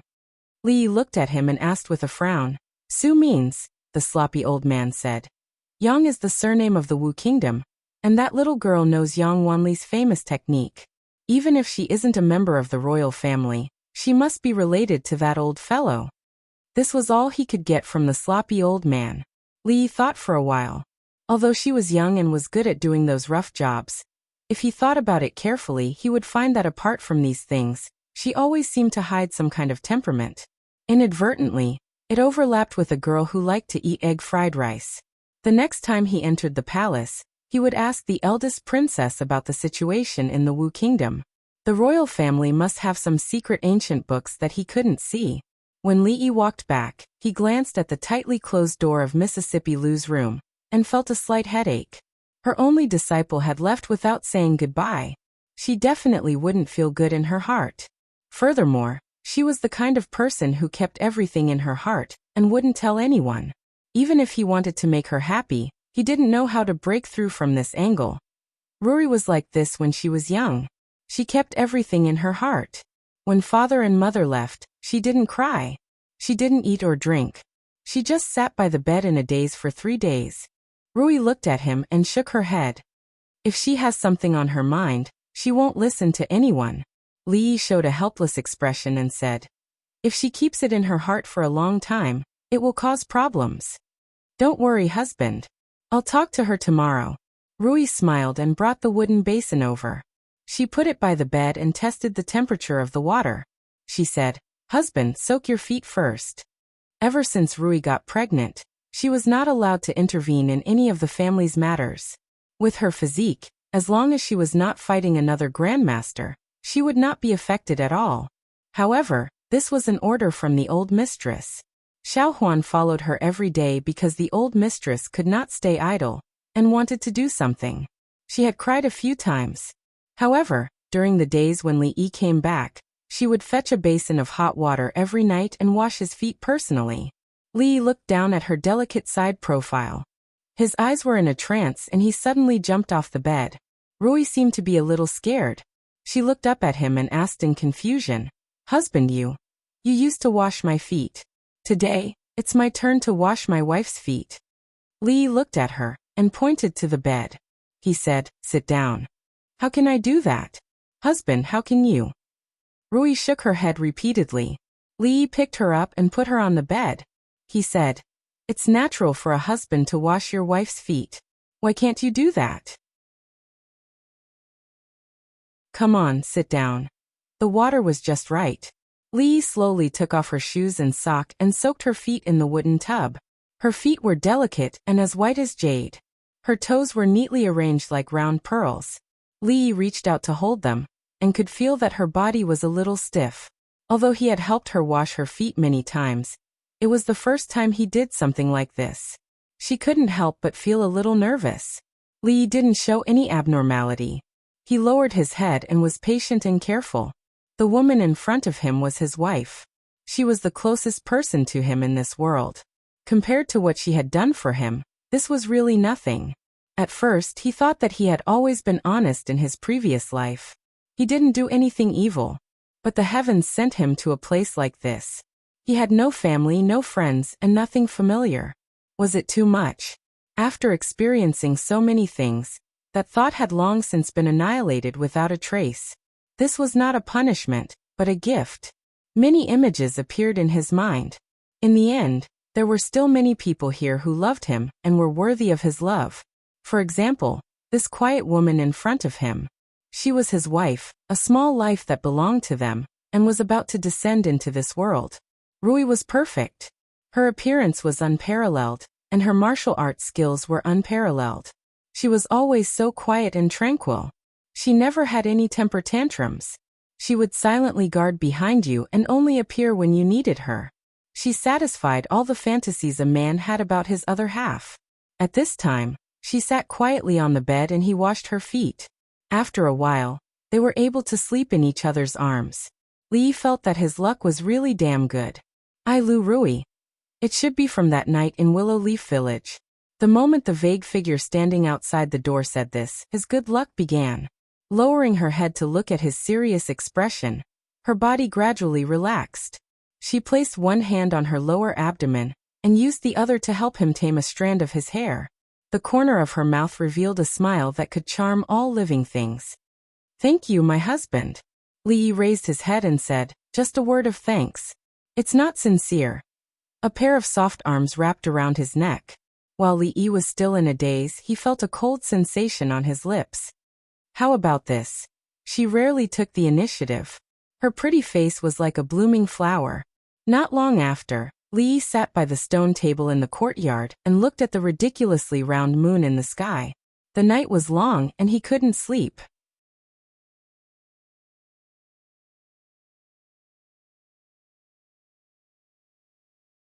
Chapter 752. Li Yi lay on the rocking chair. The servant girl placed 2 peeled eggs in front of his eyes and rolled them gently. Yesterday, he only felt a little sleepy after sitting in the courtyard until late at night. Li Yi felt that it was time to consider the matter of Rui and sleeping in separate rooms. Otherwise, he wouldn't be able to sleep in the future. Young master, are we going to move soon? The servant girl put down the eggs and moved her little hand on his head. Her voice was soft. Li Yi nodded. Yes, pack your things for the next 2 days. We'll be moving to the city soon. The servant girl nodded obediently. For her, as long as she could be with the young master and miss, it didn't matter where they moved. Creak. The door of Mississippi Lu's room opened. She walked out of the room. Xiao Huan looked down at the young master with dark circles under his eyes, and then looked at her. She picked up the 2 boiled eggs and shook them. Second miss, do you want eggs? Yang Liuqing was probably the outsider that Mississippi Lu treated the most carefully. In fact, ever since she became Rui's disciple, Li Yi had never treated her as an outsider. She left without saying goodbye. Even he felt a little uncomfortable in his heart, let alone Mississippi Lu. He still wanted to figure out the ins and outs of this matter.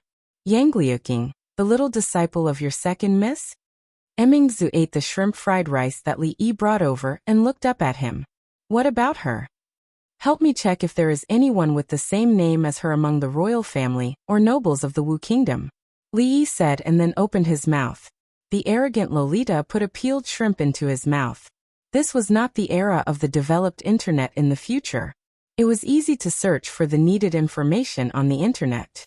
It would be more troublesome for Li Yi to do this on his own. The royal family always had some special channels.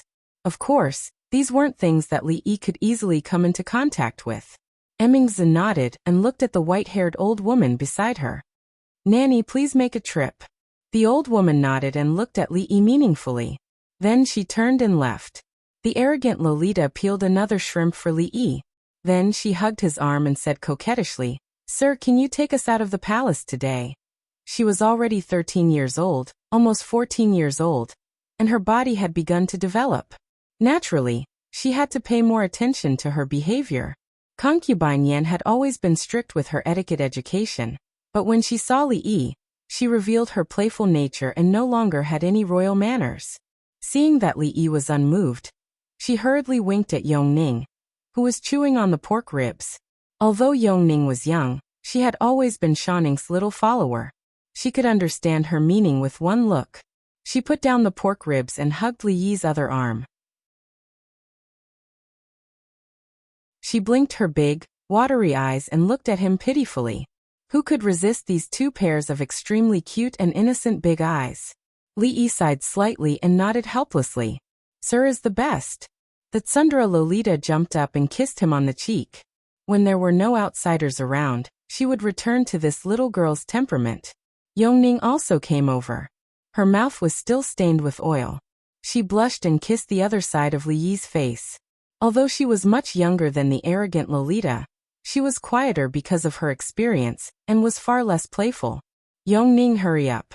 Let's go change. The arrogant Lolita pulled Yongning and ran out of the morning dew hall.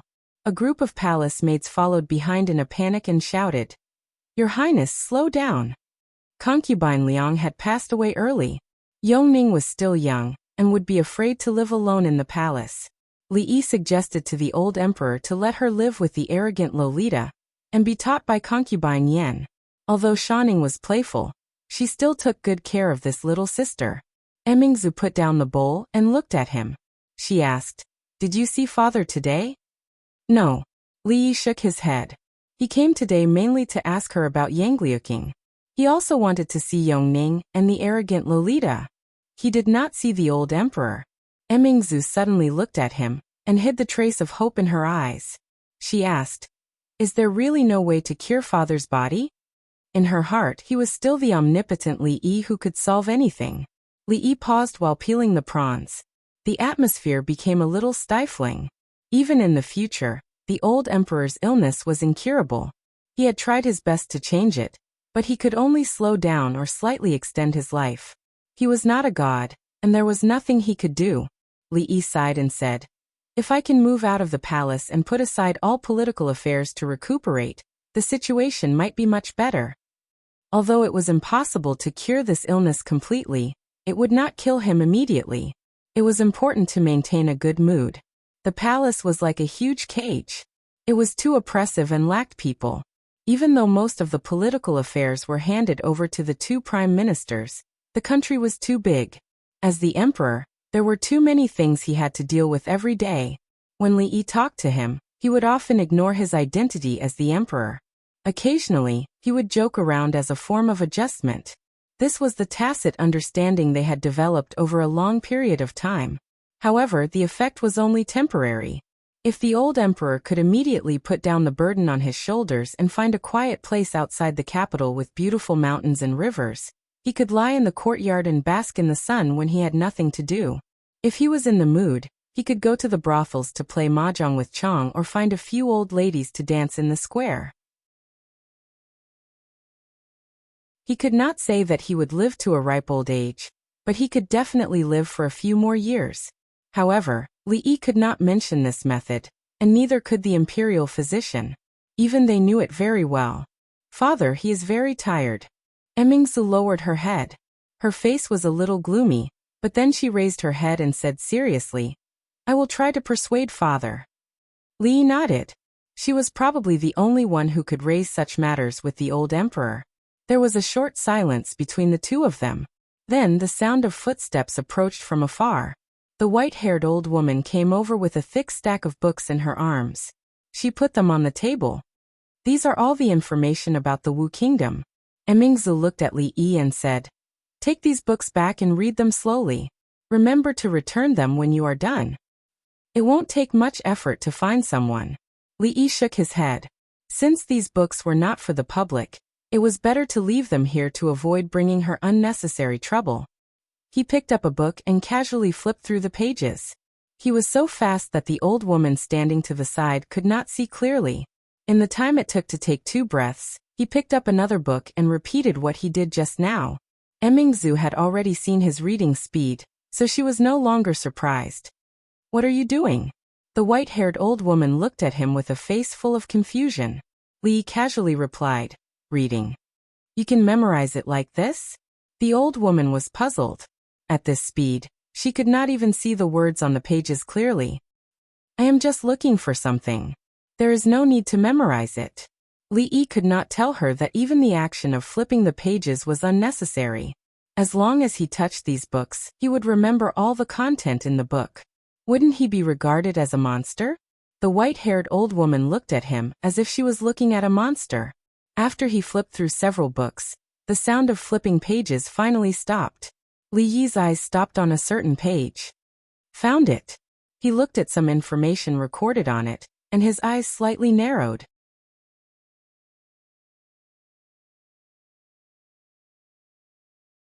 Chapter 753. Have a look. Li Yi put a few pieces of paper on the table in front of Mississippi Lu. He had just copied them from the palace. Most of them were secrets of the Wu Kingdom. Of course, in this era where information was blocked, secrets for the people of the Jing Kingdom were not secrets in the Wu Kingdom. Several years ago, the current emperor of the Wu Kingdom, who was only the second prince at that time, killed his father and took the throne as he wished. After he took the throne, the first thing he did was, of course, to eliminate the remaining supporters who were loyal to the late emperor and would rather die than submit. Then he killed his elder brother, the eldest legitimate son of the emperor of the Wu Kingdom and Empress Wendy, who was also the crown prince of the Wu Kingdom at that time, with a cup of poisoned wine. This was a normal action. No emperor would leave alive a person who could threaten his position. And there was more than one person who could threaten him. The emperor of the Wu Kingdom and Empress Wendy had 2 sons and a daughter. As the eldest son, the former crown prince was killed. Princess Duanrong, who was only 14 years old, and the young prince disappeared without any news. Some people said that they were secretly executed by the emperor of the Wu Kingdom after the usurpation. Some people also said that they were hidden by the ministers who were loyal to the late emperor, waiting for the day when they could set things right and help the young prince to regain the throne. Some people also said that they were imprisoned in the deep palace. In short, whether in the Wu Kingdom or in other countries, there were many speculations about this matter. But obviously, none of the speculations was confirmed. From the information collected in the palace, Li Yi learned that the daughter of the emperor of the Wu Kingdom and the queen was titled Princess Duanrong, and her name was Yangliuking. At that time, Li Yi finally understood what the unsmiling girl who was unbelievably strict with him was carrying on her back then. Did she want to go back to take revenge after learning martial arts? The possibility was so small that it was almost negligible. How could the security around the emperor of a country be weak? Even a grandmaster would not be able to easily sneak into the palace to commit regicide. Moreover, her strength was still a long way from that of a grandmaster. The possibility of her taking revenge on her own was too small. Of course, the current her was no longer the rash young girl from 2 years ago. She would definitely not do something like striking a rock with an egg. He had already asked the eldest princess to pay more attention to the whereabouts of that Princess Duanrong of the Wu Kingdom. The Jing Kingdom definitely had people who specialized in collecting such information in the Wu Kingdom. I've already asked someone to keep an eye on her. Li Yi saw that Mississippi. Lu was silent, so he asked with concern, "Are you all right?" His disciple, who left without saying goodbye, was actually a princess of a country, and could be considered as half a princess of a subjugated country. Li Yi could not understand Mississippi Lu's feelings at the moment. Although she was usually strict on the surface, they were about the same age, and their temperaments were like carved from the same mold. The relationship between master and disciple in this era was far from what the future generations could understand. Mississippi Lu never did things without a beginning, so Li Yi was really worried that she would run away without a word one day. "It's okay." Mississippi Lu put away the pieces of paper, stood up, and said, "I see. Are you really fine?" Li Yi looked at her. Why did she have to pull a long face? At this time, he forgot that Mississippi Lu always had a straight face. Mississippi Lu glanced at him and said, "What do you think will happen?" Li Yi looked at her and said with a smile, "Just smile when it's okay. It's not good to always have a cold face. Boring." Mississippi Lu glanced at him indifferently and walked straight in front of him. When she walked past Li Yi reached out and tugged at her cheeks. It was still the same bouncy face that he was familiar with. No matter what expression she put on, the corners of her lips still curled up. She stood there in a daze, as if she did not expect that he would dare to do such a bold thing in this place that was no longer the kingdom of Qi. Damn it, why is the sunlight so dazzling recently? I can't see again. Fong closed his eyes and touched his hands randomly. He actually found the position of the door accurately, and his figure disappeared in an instant. Those people have even begun to imitate the style of our ready-made clothes now. They use inferior cloth, rough production, and the price is low. Our business has been affected, but they are backed by those big families, and we can't afford to offend them. It's better not to cause more trouble. Sung Zimo said a few words and looked at Li Yi sitting on the chair with an abnormal expression. She asked in confusion, "What's wrong with you?" "It's nothing. I'm a little tired sitting down. Let's talk on my stomach."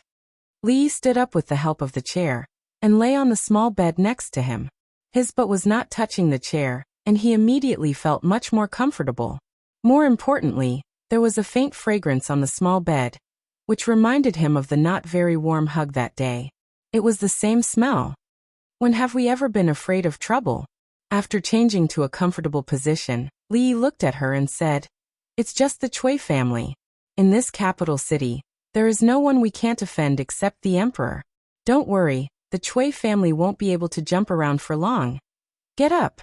Sung Zimo forgot about the business at this time and walked over with a little blush. How could a woman's bed be casually slept by others? Although this was only a studio, she would usually rest here when she was tired from painting. She slept here more often than in her bed in her room. If others saw this, they might think of her. Of course, this others only referred to someone who would tease her because of this. Seeing that Sung Zumo had already grabbed his arm and pulled him off the bed, Lee quickly said, "Isn't it just lying down for a while? Don't be so stingy." He couldn't sit down now. Yesterday he pinched Mississippi Lou's face, and she chased after him until his butt was swollen. He suspected that she was using him to vent her anger. She didn't touch anywhere and only kicked his butt. Although it wasn't hurt, it would at least hurt for a day or two. This grudge had been formed, and he remembered it in his heart. In the future he would return it 10 times or even 100 times. "Get off." Seeing him being so shameless, Sung Zumo was a little angry. She couldn't help but think of the 2 times he saw her naked body, but she pretended that nothing had happened. He was also shameless. He even said to Cindy that he wanted to marry her, but now, in short, after being stimulated by him at this moment, the Luo Shui goddess had mixed feelings in her heart. There was an indescribable feeling. Naturally, she couldn't move Li Yi with her strength, so she simply took off her embroidered shoes, jumped onto the bed, and wanted to push him off. In a moment of desperation, she pushed the wrong position, and one hand pressed on Li Yi's butt. Ouch! A sharp pain came. Li Yi's body straightened, and the expression on his face twitched. He grabbed Sung Zumo's wrist and gritted his teeth. Don't touch there." Her wrist was grasped by a strong hand. After a moment of daze, Sung Zumo's face quickly turned red. She seemed to have discovered something and asked, "Why?" Li Yi gritted his teeth. "I accidentally hurt myself yesterday." One of Sung Zumo's hands was held by him. She looked at him, then looked down, and suddenly pressed her other hand on his butt. At this moment, she even forgot about the boundaries between men and women. She only thought that this shameless man had always bullied her. And now she finally had a chance to get back at him. Li Yi's eyes widened. The pain this time was even more intense than before. His hand loosened, and she easily broke free. Seeing him like this, Sung Zumo's pretty face revealed a hint of smugness. "You have this day too," she thought with such pleasure in her heart. "Are you going to get down or not?" She raised a hand and pretended to hit him. Li Yi's eyelids twitched. He subconsciously held her hand and turned over. However, he didn't expect that Sung Zumo would be driven by this force and fall straight down, pressing on top of him. As a result, Li Yi's butt came into intimate contact with the bed, and because there was another person on top of him, it was even closer. At this moment he felt that he had come to hell. However, the next moment, all the pain seemed to disappear, and he felt as if he had gone from hell to heaven in an instant. Her soft body pressed against his, but their lips didn't touch, but their faces were indeed close together. An even clearer fragrance came to his face. Li Yi could feel her breathing and heartbeat. When he opened his eyes, he saw a pink and white jade neck. The reason why it was pink and white was because this skin was turning from white to pink. The whole world seemed to quiet down at this moment. At the door of the studio, the little servant girl with her hair combed into a bun put her thumb in her mouth and quietly moved a little to the side. Then she opened her eyes wide.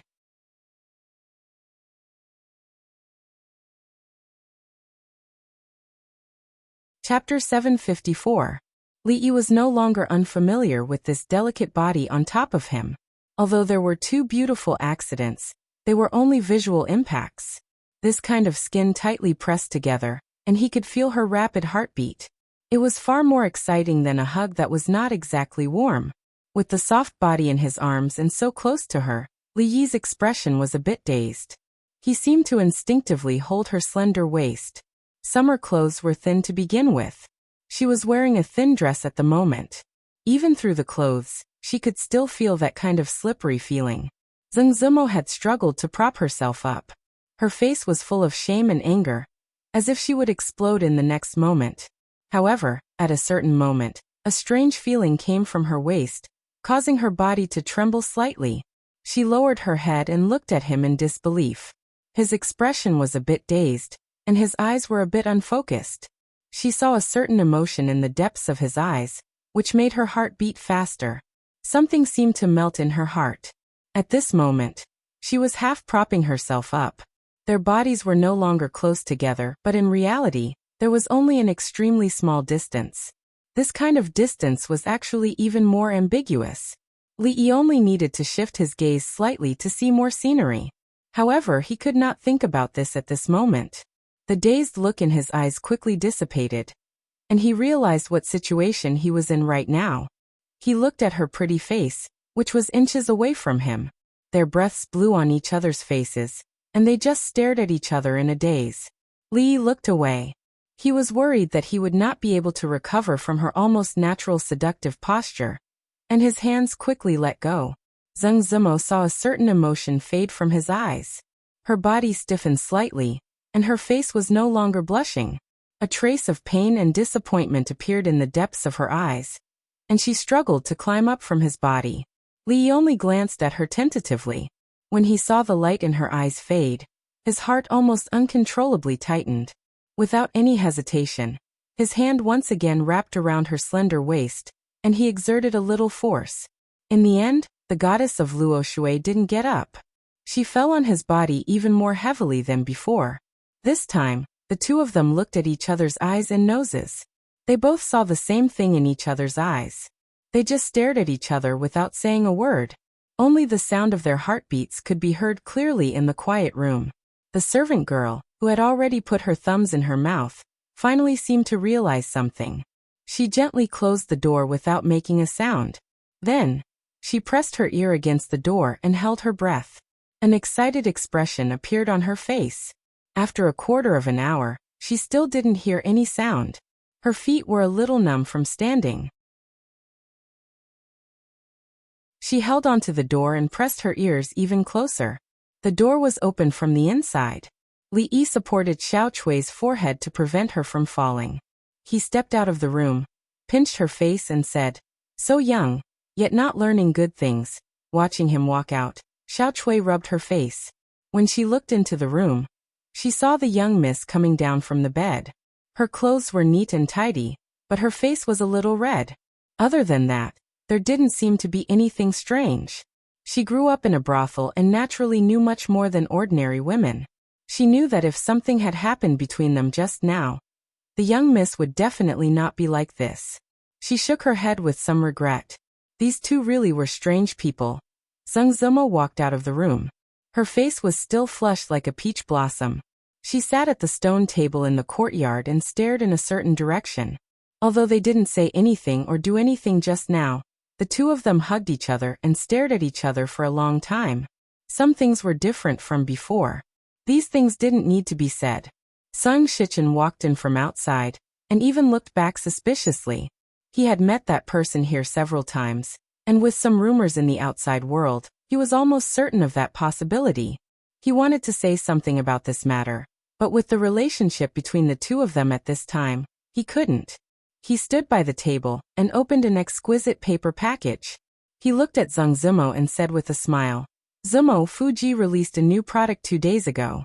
The taste is not bad, try it." Zheng Zimo looked up at him. Although she didn't speak, she poured a cup of tea from the table and moved the teacup to the opposite side.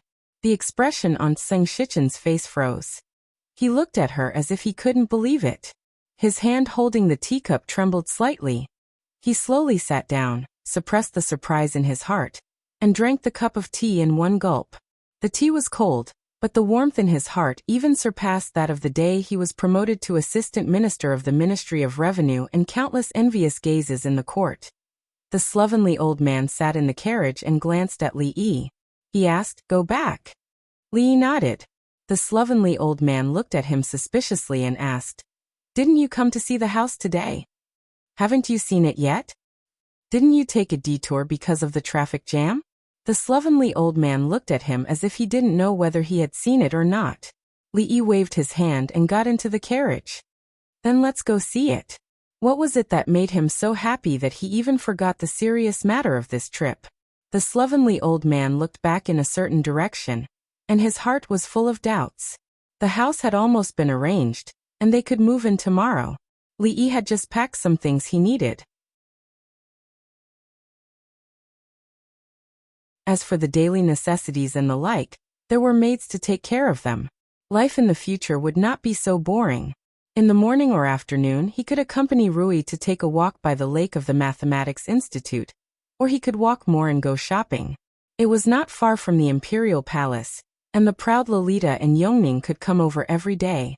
Rui liked children, and she also liked them to play at home. Li Yi did not know what it would be like at home after they gave birth to their children. Mississippi Lu's mood seemed to have improved again. Li Yi felt that the beating was not in vain, but he still had to remember it. A gentleman's revenge was never too late. One day, she would definitely regret it. Everything had been going well recently. It seemed that all his bad luck had been used up when he was kidnapped by the Taoist nun. He could lie in the courtyard and bask in the sun peacefully. He did not have to think about anything, and he could not help but want to smile when he thought about it. The little maid's hands were soft, and it was comfortable wherever he pressed. Recently, the sunlight in this courtyard had been particularly dazzling, so when Fong came in he had to be careful. He did not want to see something that he should not see, and he did not have to worry too much about the problem of loyalty and justice. Young master, the Cui family is really going to hold a glass appreciation meeting. They invited a lot of people, and it will be held in half a month. The Cui family must have invited a lot of people since they delayed the meeting so much, and it would not be limited to the capital. They were really making a big move. Others did not know how many pieces of glass the Cui family had accumulated, but Li Yi was very clear about what each piece of glass was. He knew it even better than the Cui family themselves. They dared to mess up their business. Although it was not a big impact, it was really disgusting. When it came to disgusting people, he had never been afraid of anyone. After thinking about it, he waved at Fong. "Come here, there are some things that need to be arranged."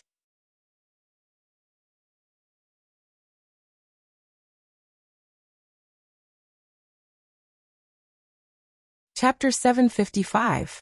Although not everyone knew that the Cui family would hold a glass appreciation party in half a month, all the influential people in the capital received an invitation.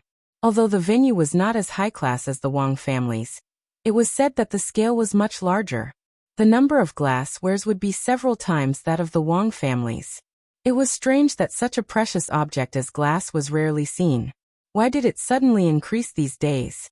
Many people were puzzled. The royal family once held a glass appreciation party, and there were many glass Buddha statues and wares on display. This was not strange. It was not strange for the royal family to take out any treasures. A few months ago, the Wang clan also held a glaze bazaar, and took out even more glaze. This was not strange. The Wang clan was rich enough to rival a country, and they coincidentally met a foreign merchant, so they obtained so many glaze wares. It was nothing special. But why did the Cui family join in the fun this time? According to their bold words, it seemed that the glass they had accumulated was more than the Wang family took out at the last glass bazaar. Everything had a limit. The reason why glass was precious was because it was rare. Only a fool would spend so much money to buy a glass appreciation party that was held every few days. Of course, the number of glass on the market was far from overflowing. Even if the price was really reduced, the Cui family still made a lot of money this time. The Cui family was proud of their success, but the merchants in the same jewelry business in the capital were having a hard time. The wind of glass in the capital had been blowing for several months, and there was no sign of it stopping. The actions of these big families were getting bigger and bigger. If this continued, it would be difficult for them to do business. Everyone was scrambling for glass, but it was expensive. With their wealth and status, it was difficult to get it. Running a small business could not be compared to the Cui family's Golden Jade Pavilion. They could only hope that the heavens would quickly take back the gift of glass and give them a way out. The shopkeeper of a jewelry shop in the capital was sitting in the shop and sighing. From morning until now, there was not a single customer in the shop. This business was really impossible. While he was lamenting in his heart, a black shadow suddenly appeared in front of him. The shopkeeper jumped in fright. When he looked up, he saw a tall and sturdy man walking in from outside. "Sir, are you looking at jewelry? Are you giving it to someone or?" The shopkeeper hurriedly went up to greet him. This was the first customer of the day, so he had to treat him well.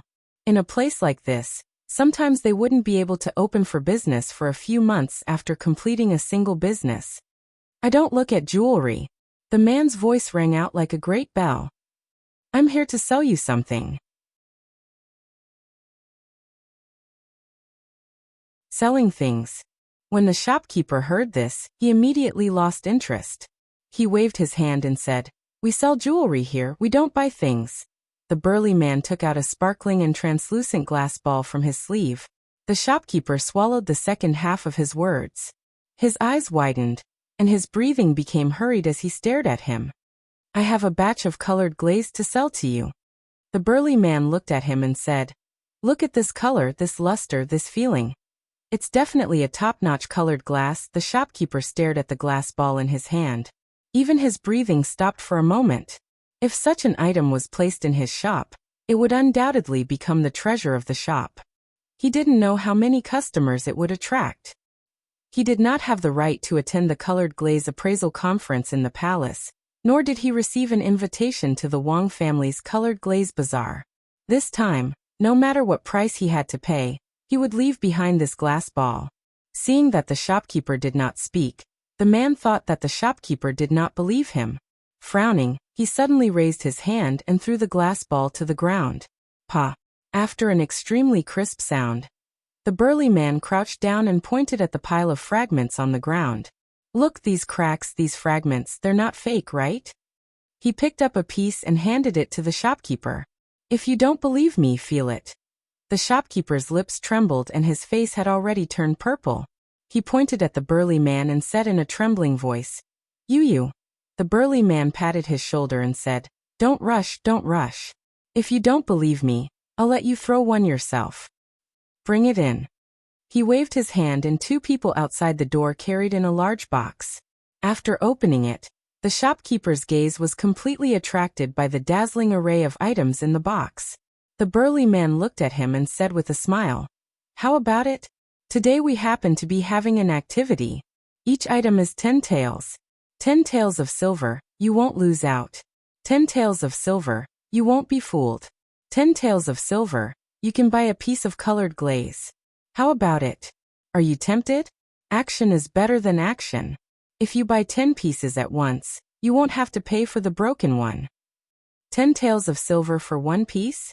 The shopkeeper raised his head and looked at him, his eyes flashing. "What, you think it's expensive?" The burly man looked at him and said with a smile, "If you buy more, the price can be negotiated." Shi was the steward of the Cui family's Golden Jade Pavilion in the capital and the neighboring prefectures. Originally, he was only an unimportant member of the Cui family, but soon he was no longer. If all these colored glaze were sold, the Cui family could make a huge profit from it. And this was all because of his foresight a few months ago. The last colored glaze charity sale of the Wang family did not satisfy everyone. Instead, it made the love of colored glaze popular in the capital. The colored glaze bought from the Wang family could be sold at a high price with a slight change of hands, and the Cui family hoarded the colored glaze from the foreign merchants. When the public's desire for the colored glaze reached its peak, they took the opportunity to sell it. Then they waited to count the silver. After this incident, he would definitely be valued by the family and become a core member of the family. It was unlikely that he would be able to develop in the imperial court in this lifetime. But if he was only in charge of the Cui family's business, it was very possible. The invitations had been sent out.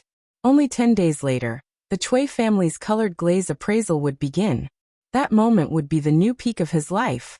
Everything was ready except for the east wind. Shi looked at a young man coming from afar and asked, "Dongfeng, what's the matter? Why are you so flustered?" Third uncle, it's over, it's over." Cui Dongfeng's face was pale, and his voice was full of fear. "What's the panic? What's the panic?" Shi looked at him discontentedly and said, "What the hell happened? Is the sky falling down?" Colored glaze, colored glaze." Cui Dongfeng gasped. "What happened to the colored glaze?" Shi's face changed and asked, "Could it be that something happened to the Cui family's colored glaze?" The word colored glaze was related to his future. Shi's heart immediately tightened. The Cui family's colored glaze is fine. Hearing Cui Dongfeng's first sentence, Shi's heart was relieved. As long as the colored glaze was fine, everything was fine. But there are colored glaze everywhere in the capital now. Cui Dongfeng's voice was still trembling.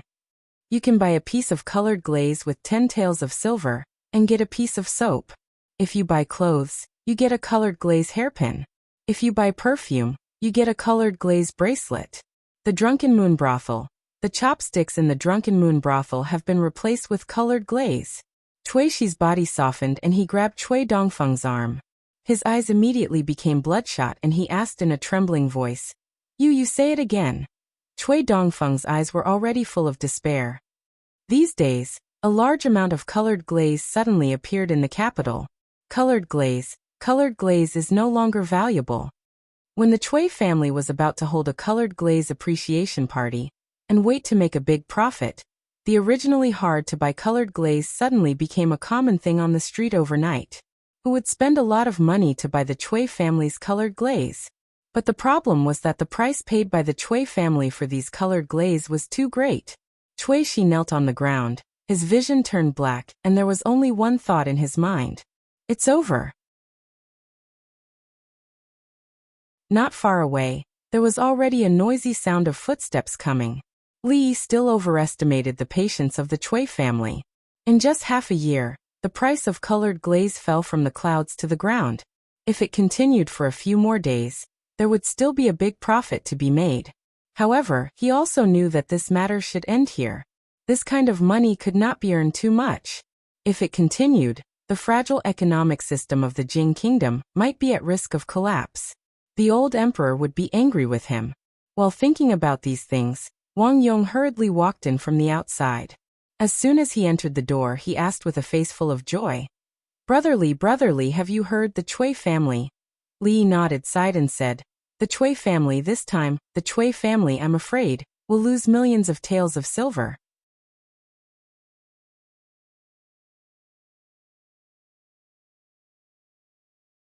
Chapter 756.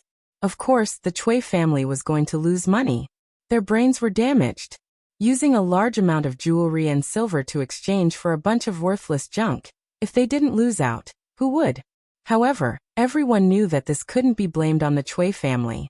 After all, since ancient times, colored glass had been an extremely precious treasure. This was not only reflected in its value, but also its significance. Crystal clear and radiant, it was already very attractive. It was also a Buddhist treasure, symbolizing good fortune. Ordinary people wouldn't be able to see it in their lifetime. Who would have thought that such a good treasure would become cabbages on the side of the road overnight? Previously, it was worth 3,000 taels of silver, but now it could only be used as a token to buy clothes. Buy one and get two free. The difference was like heaven and earth. No matter how smart one was, they wouldn't have thought of it. No wonder the Cui family suffered a loss. The rarer something was, the more expensive it was. It was all because in such a short period of time, too much colored glass had appeared in the capital, and the price of colored glass was dropping by the day. The crystal was clear and colorful, and it was beautiful, but that kind of crystal clear and colorful thing was everywhere in the capital, so who would want it? This time, the nobles in the capital were all dumbfounded. A few months ago, they spent thousands of taels of silver to buy the colored glass wares. In the blink of an eye, it was worthless. No one would feel good about this. This time they were screwed over by the Wang family. The monks were equally dumbfounded. Other people's colored glass wares were at most 1,000 taels of silver, but their colored Buddha statues were worth no less than 10,000 taels of silver. There were countless people who secretly complained about the royal family and the Wang family, but they didn't dare to show it on the surface. After all, among the two families, either one was extremely powerful. Even the nobles couldn't afford to offend them. However, when they heard that the head of the Wang family smashed hundreds of colored glass wares in front of everyone, the complaints in their hearts lessened and turned into mockery and schadenfreude. The Wang family actually still had so many colored glasswares. They must be thinking of making a few more windfalls in the future. Otherwise, why would they hold the colored glass appreciation convention? Now that colored glass was worthless, although they suffered a loss, compared to the Wang family's loss, it was simply a drop in the bucket. People were always like this. When they were unlucky, they couldn't help but feel better when they knew that others were even more unlucky than them. Of course, it was not all a loss for them. The colored glaze that the royal family and the Wang family sold to them were all donations. Everyone was registered, and a large portion of it went to the national treasury. At least, it left a record with the emperor, which could prove that they had done their best for the country. The silver was not all for naught. The Chui family was different. According to the calculations of some people, the Chui family's loss this time was at least 4 million taels of silver. What kind of concept was 4 million taels of silver? It was almost a third of the Jing kingdom's annual tax revenue. No matter how deep the Chui clan's resources were, this number was still a heavy blow to them. It was so heavy that it hurt their bones and shook their foundation. Without many years of recuperation, it would be impossible for them to recover. At this moment, everyone understood what was going on. The Wang family, the Chui family, the big and small dignitaries in the capital, and even the royal family, were all fooled by those foreign merchants. Ever since liuli became a common commodity, those foreign merchants disappeared without a trace. They suddenly appeared and then disappeared, taking away a large amount of silver. They completely ignored some people in the capital, and for a long time, they could only tighten their belts and live their lives. Damn foreign merchants. So much so that this sentence became a classic that people in the capital often said.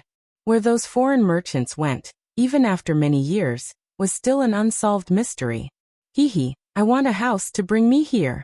We agreed that my house will be opposite yours. Yi Zichen said. I have to go back, bring Xiao Lian to get married. Looking at the laughing figures in front of him, Li waved his hand and said, You can ask Mr. Lu for these things, he will arrange it for you. As long as they earned enough points, they would be able to exchange for what they needed. Be it silver, houses, or even pointers from top experts, they were all clearly marked. This was the rule of the Lu alliance. From the beginning, Li did not intend to tie them down with friendship or anything else. Tangible benefits were the strongest ties to maintain a relationship. Of course, everything would not be so unreasonable. Mississippi Lu didn't know these things, but Lu Luo knew how to win people's hearts. Before they left, Li reminded them worriedly, Remember, don't talk to people like this when you go out, or you will be beaten to death. Remember to tell them. Now in the capital, foreign merchants were hated by everyone. If they were discovered, it would not be as simple as a beating. I'm sorry, I'm used to it. A man touched his head awkwardly and left with the others. They didn't need to report to Li Yi about the matter of liuli, but these people were different. They were the ones in charge of contacting the Qi kingdom. The news of liuli's worthless value would soon reach the Qi kingdom, and they needed to go there to make some arrangements. Young master, isn't it too much to earn so much money? Fong scratched his head and couldn't force out a complete sentence. 2 years ago, he was still risking his life for a few copper coins. How long had it been? The amount of money he had passed through was already in the millions. When he thought about it, there was always a feeling of unease in his heart. It is a little too much. Li nodded. Although this method of earning money was fast, it seemed to be similar to cheating and swindling people. If one cheated too many people, they would suffer retribution. However, the old emperor was personally involved in this matter. Without his approval, there wouldn't be a liuli bazaar. Even if there was retribution, the reputation of the royal family and the Wang family was much greater than that of the Li family. The soup is ready. I'll go take a look. Li Yi walked towards the kitchen and waved at him. Go ahead. When you pass by Willow Lane, help me get some osmanthus cakes. They were now in the new residence in the capital. This place was not far from the School of Mathematics and the Imperial Palace. The environment was quiet and secluded, and it was some distance away from the noisy market. There was a slope behind the house. The slope was not steep, but standing at the top of the slope, one could overlook the surrounding scenery. The most eye-catching thing was the artificial lake of the School of Mathematics and Mathematics. At dusk, it would feel good to hold Rui's hand and take a walk there. What he had to do every day was to wake up early. Before the morning market dispersed, he would cross a few streets to buy some fresh vegetables. Sometimes he would carry a fresh fish and stop at Willow Lane to rest for a while. When the sun rose to 45 degrees Celsius, he would return home to prepare dinner. He didn't need to do any of the procedures. At most, a maidservant would help him pick the vegetables and light the fire. At this time, Yongning would bring a small stool and sit down to watch. The tsundere Lolita wanted to help but was always a nuisance. This kind of life was good enough. Li Yi scooped a bowl of soup and tasted it. The taste wasn't too strong. He decided to let it boil for a while longer. He only drank a mouthful of soup, but he didn't want to waste it. He placed it on the stone table outside and walked to the back to call Xiaohuan to drink it. The soup was for Rui to keep her body healthy, but it was also good for ordinary women. It could beautify their skin, enhance their breasts, and stimulate their breasts. Little maidservants should drink more of it. This was the secret recipe of the old monk Tan Yin. It was said that it was for keeping her body healthy. Li Yi found a similar recipe in a book, but it had a few more effects Xiaohuan couldn't be found. She might have gone somewhere with the tsundere Lolita. When Li Yi returned, he saw someone sitting at the stone table. The bowl of soup had already been emptied. This soup tastes good. It took a long time. It's good for the body. Li Yi looked at the middle-aged man sitting there and smiled. Drink more if you like it.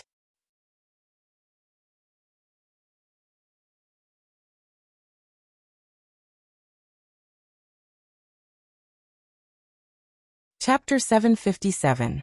This was the second time that Li Yi saw the old emperor leave the palace. He was still the same as when he was in Ningguangfu, wearing an ordinary robe. His face was gentle, and he looked like an uncle next door. No one knew that the person in front of them was the most powerful uncle in the entire Jing kingdom. The old emperor's illness was special. It was very dangerous when it acted up, so dangerous that there was a possibility that he would die every time. But normally, if one paid attention, there was no difference between him and a normal person. He did not come alone. The eldest princess was standing next to him, wearing a slim dress. He did not know if it was because of the dress, or if her figure had become better, but her figure seemed to be more exquisite than a few days ago. Moving here was for the sake of peace and quiet. There were not many servants in the residence, but even if they met, they would not dare to stop them. So the old emperor had the opportunity to drink the soup that she prepared to trick Xiaohuan to drink. Changde came out of the kitchen with 2 bowls of soup. Li Yi glared at him. This old guy really did not treat himself as an outsider. Fortunately, he had his own thoughts and even made a portion for Xiaohuan and Rui. Otherwise, there would not be much left for Rui. Jing Emperor picked up another bowl, and Changde handed the other bowl to the eldest princess. When they came over, they saw Li Yi put down the soup and went to the back. Jing Emperor drank a few mouthfuls before asking, "Did you make this soup?" He knew that Li Yi had good cooking skills. Because Shaning often talked about it in his ears, he had the chance to taste it today. He was surprised by his cooking skills. It was probably not much different from the imperial chefs in the palace. Changde looked at Li Yi and asked, "This soup, is it suitable for your majesty's body to drink more?" Li Yi had once told him about his majesty's illness. There were many things that needed to be avoided on a daily basis, and diet was an important part. He was worried that Li Yi would forget, so he asked about it. Li Yi waved his hand and said, "It's okay. This soup is very nourishing. It's okay to drink a few more bowls." This soup was good for women, and there was no harm for men to drink it. It was just a supplement. The Princess Royal had a good figure, but it was only good. Compared to Mississippi Lou, the parts that should be curvy were curvy, but the parts that should be curvy were not curvy enough. She should drink more. Placate the miscarriage and stimulate the breast milk. The spoon that Jing Di had picked up stopped in the air, and the soup spilled on his lapel. Cough, cough. Emingzu put down the bowl. She seemed to have choked and her face was already red. She glared at Li Yi and hurriedly took out a handkerchief to wipe her mouth. Li Yi had never seen her act like a little girl.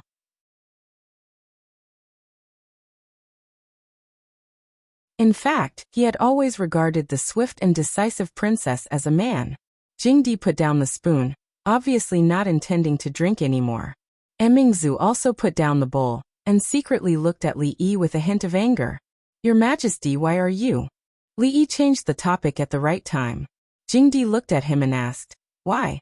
You, the dean of the academy, is allowed to be lazy at home, but we cannot go out of the palace to relax?"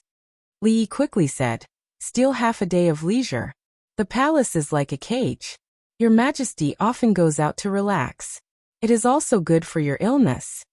Emmingsu glanced at him.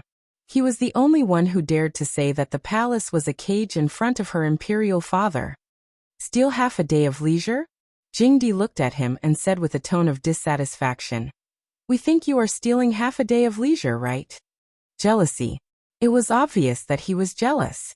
He obviously saw that he was living a comfortable life and deliberately came to find trouble.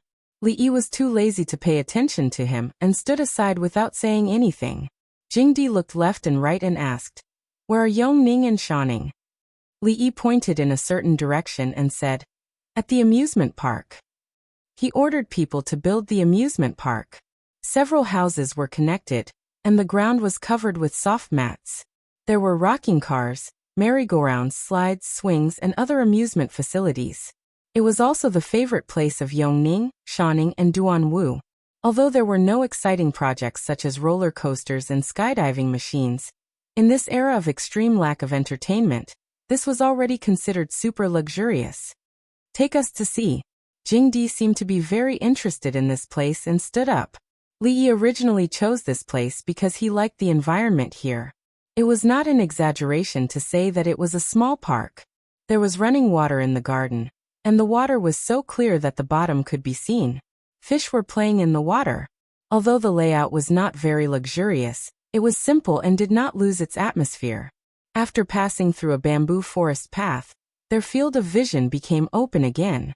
They could hear bursts of laughter coming from a row of houses. The arrogant Lolita was playing on a swing, and a palace maid was gently pushing it behind her. When she saw Li Yi coming in, she said loudly, Sir, you push me. They are not pushing high. Li Yi walked over, stopped the swing, and carried her down from the swing. The arrogant Lolita pouted, and was about to express her dissatisfaction. Suddenly, she opened her eyes wide and saw a figure coming in from outside the door. She ran over in surprise and said, Father, why are you here? Yongning also came over and stood quietly beside Jingdi. Jingdi touched their little heads and said, If Father didn't come, my Shanning and Yongning would have almost forgotten Father. The arrogant Lolita twisted her body and said in a sweet voice, Oh, how could Shanning forget Father? Jingdi looked at the two little girls, and a trace of sadness appeared on his face. He was their father, but he was also the emperor, the ruler of a country. Since they were young, he did not and could not fully fulfill the responsibilities of a father. It was no wonder that they always wanted to run out of the palace. The arrogant Lolita was full of joy for her father to leave the palace. She grabbed his arm and said, Father, let's go outside to play. There are a lot of delicious food and fun things on the street. I will take Father to the brothel to watch the show. It is wonderful. Jingdi pinched her little face and said with a smile, Okay, Father will accompany you to have fun today. Father is so good. The arrogant Lolita shook his arm and looked at Li Yi. She said, As good as teacher. Li Yi felt that the arrogant Lolita thought that teacher was good because teacher would cook delicious food for her, play with her, and take her to watch interesting shows. Other children could get married at the age of 13. Because she grew up in the palace and was doted on by the emperor and two concubines, her temperament was similar to that of a child. The aged emperor was dragged by Shou Ning through the streets and alleys, sweeping through the crowd. Although there was only Changda following behind them, Li Yi could guarantee that if there was even the slightest movement from his side, within a breath's time, this place would be surrounded by 3 layers of people. Li Yi and the eldest princess were walking behind. He turned his head and looked at her. He asked, How is the cooperation with the family of generals? Li Emingzu said lightly, It has just begun. The military provisions are very important. You have to visit the family of generals more often. How about the academy? Is everything okay? Everything is as usual. Although it is a female academy, we still have to pay attention to it. If there is nothing else, we should hold more parent-teacher meetings to let the parents understand the situation. It will also put them at ease. The arrogant Lolita was always short-lived. After pestering Jingdi for a while, she pulled Yongning along to play. Jingdi had a few palace guards follow them, and their footsteps finally slowed down. Li Emingzu looked at the smile on his face and thought for a moment. She said, If there is nothing important, Father might as well rest outside the palace for a few days. Li was right. The palace looked glorious, but it was actually a cage. When she was in the palace, she had never seen her father show such a smile. Emperor Jing did not answer her. He looked at the group of children holding sugar-coated haws in their hands as they whizzed past the crowd. He shook his head and said, "When I was their age, I had already begun to study the scriptures. If I could let the children of poor families have books to read, the talents of the Jing kingdom would be inexhaustible in the future." Li knew that the old emperor had wanted to break the situation where the court was almost controlled by the aristocratic families. From a long time ago, he had intentionally supported the students of poor families. However, due to various reasons, the results were very little. In this era, educational resources were very precious. They were often monopolized by the large clans with deep foundations. It was not easy for the poor to study. This directly led to the imperial court choosing officials from the aristocratic families. Only they had the ability to nurture outstanding disciples. However, this would cause the court to be filled with factions and complicated relationships. The court would be firmly controlled by the aristocratic families. This was not what a wise emperor wanted to see. For a wise emperor like the old emperor, what he was most concerned about was the poor people and the students of poor families. Li crossed his arms and touched Mingzhu's shoulder. This was a rare opportunity. He had told her in detail how to support the children of poor families and break the monopoly of the aristocratic families in education. If he were to bring it up now, wouldn't he be saying it to the old emperor's heart? He had explained these routines clearly, and they only needed to follow the step by step. Mingzhu glanced at him and thought that he was careless. She lowered her head and continued to think. Li touched her again. Mingzhu was still unmoved. Li frowned and turned to look at her. This time he used a little more force. Mingzhu finally turned to look at him. When she saw that he was staring at her, she seemed to have thought of something. She blushed and glared at him. Then she put some distance between them. This was a good opportunity to show off her talents in front of the old emperor. Li wanted to talk to her about serious matters. What was with this blushing expression? What was this woman thinking about? Whether it was on the surface or in the dark, he had done enough for her. However, he couldn't always be the one to take the initiative, right? He was working himself to the bone, but she was enjoying herself up there. How could this be? She should at least take the initiative, right?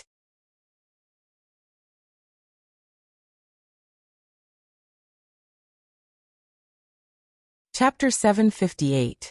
Hey, you have to move yourself. Bah! Do you still remember the story I told you last time? Li felt that he was facing a blockhead who could not understand anything. He looked at her and asked with a frown. Mingzhu looked at him in confusion. What story? Li reminded her. Woo! Mingzhu's heart skipped a beat. She subconsciously reached out to cover his mouth. She looked around and said, "Don't ever say such rebellious words again." Seeing that her father did not hear it, even if he heard the word woo, he would not think of anything. This was a secret between the two of them. Only then did she feel slightly relieved. That matter could not be made known to outsiders, and even more so to his father. What are you thinking about all day? Li pushed her hand away and looked at her unhappily. He said, "Open the imperial examination, put the poor in important positions, fill the court with gentlemen, and replace the aristocratic families. This is to share His Majesty's burden, not for you to imitate that woman. You didn't forget what I told you, did you?" Mingzhu shook her head. She looked at him and nodded as if she understood. Her father had been putting the poor in important positions, replacing the aristocratic families, and letting the young scholars from poor families enter the center of the court.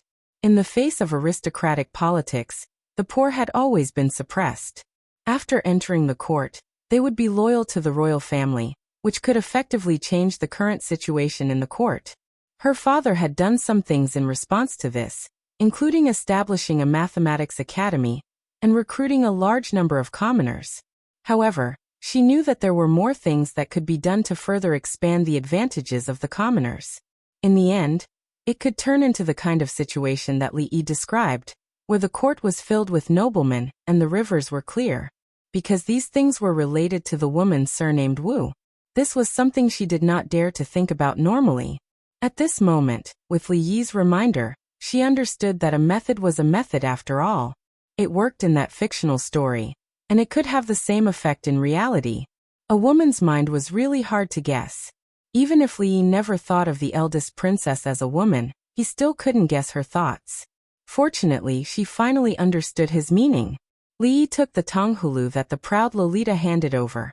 As he ate, he watched Princess Royal walk over and talk to Jing Emperor in a low voice. After eating 2 candied haws, he felt that something was wrong. Sour and sweet was what candied haws should taste like. The 2 candied haws he ate didn't taste sweet, only sour. When he looked down, it turned out that the sugar had already been licked clean. When he turned around, he saw that Sundara Loli covering her mouth and giggling at him. This little girl was becoming more and more impudent. After listening to Mingzhu's narration, Jing Emperor's eyebrows raised slightly. Then he shook his head and said, "Opening a large number of official schools can allow more poor students to study, but the cost is too great. It's so great that the imperial court cannot afford it." There were some methods that he had already decided on after weighing them in his heart. However, when it came to finances, he still had to hesitate. Although the national treasury had a lot of income in the past few days, it was not to the extent that it could be squandered wantonly. Wars, natural disasters. There were many places that needed money. It was not easy to maintain the balance, and it could not be easily broken. Li Yi said solemnly, "No matter how poor we are, we can't be poor in education. No matter how bitter we are, we can't let our children suffer. They are the future of a country. They are related to the rise and fall of the country. They are like the sun in the morning, full of vigor and infinite potential. Now the Jing kingdom is ours, but the future of the Jing kingdom is still in their hands." Jing Emperor never despised the theory of governance that came from Li Yi's mouth. Moreover, these words were indeed what he was thinking. A large part of the reason why the imperial court was controlled by the aristocratic families was that they had a monopoly on education and books. It was too difficult for poor children to enter the imperial court without going through these aristocratic families. They could only rely on themselves. If all the children of poor families in the world could go to school and have books to read, this problem that had existed for thousands of years would be resolved in this dynasty. And this would be the first step for him to completely end the aristocratic politics. However, he did not have much time. It was still unknown whether he could completely eliminate some things in his lifetime. Jing Emperor shook his head and said, "I have also vigorously promoted the prefectural schools and the county schools. But you are not in the position to know how much it costs. A problem that can be solved with money is not a problem." Li Yi looked at Mingzhu and asked, "Your Highness, don't you think so?" The national treasury could not take out the extra money, but the Princess Royal could. It was useless for her to earn so much money. It was impossible for her to save all of it for her dowry. It would be better to build more Mingzhu Hope primary schools. At least, it would let the poor in the world remember her kindness. The plaque on the school should be custom-made and big, so that everyone would know that it was the Princess Royal who pitted them that they could study. What's more, she did not have to pay for this money. Li Yi had a plan in his heart. Maybe he could save more dowry for her, so that they would not be friends in vain. Mingzhu looked at him in a daze. She did not know what Li Yi was thinking, but she was sure that he was thinking about something. Jing Emperor did not delve into this issue because the Tsundere Lolita had already pulled him to the brothel to watch the show. Mingzhu crossed her arms and looked at him. "What do you want to do?" "Eat the emperor's salary and share the emperor's worries." Li Yi did not go in. He leaned against the wall of the brothel and said, "Your Majesty has been supporting the poor. This is to solve the problem from the root." Mingzhu thought about it and blinked her eyes. "Do you have a salary?" Li Yi thought carefully for a moment and found that he really did not have a salary. He did not have much money, and it was deducted because he got into trouble. The old emperor did not give him a salary at all. Then forget it. Li Yi waved his hand and was ready to go in to watch the show. He didn't even have a salary, so how could he worry about it? Whoever wanted to divide it, divide it. In the end, he did not step in and was grabbed by the eldest princess. Father's biggest headache is those big families that control the court. If we can help Father share this worry, I will ask Father to leave the palace to recuperate. Father should agree. Emingzi looked at him and said in a soft voice, "Tell me, what should we do?" Li looked at her and corrected her. "It's you who will share it, not me." Emingzi shook her head. "It's the same." She was her, and he was himself. What did she mean by the same? It was a good conversation, but it suddenly became so ambiguous. It made the thin-skinned Li blush. Li looked at her. "What should we do? Didn't you say it very clearly?" Emingzi looked down. "But the national treasury doesn't have that much silver." "Who said we need to use the national treasury's silver?" "In their dreams." Li pursed his lips. It was a rare opportunity. Of course, the fertile water would not flow into other people's fields. "I don't have that much money."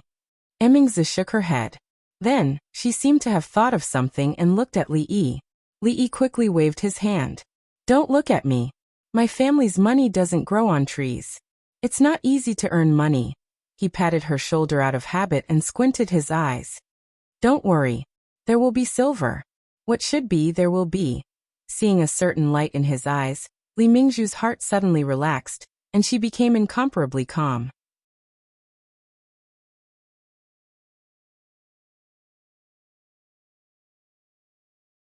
Chapter 759.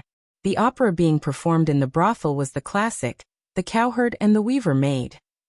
The Qiao festival was coming up in a few days, and this kind of opera was very popular.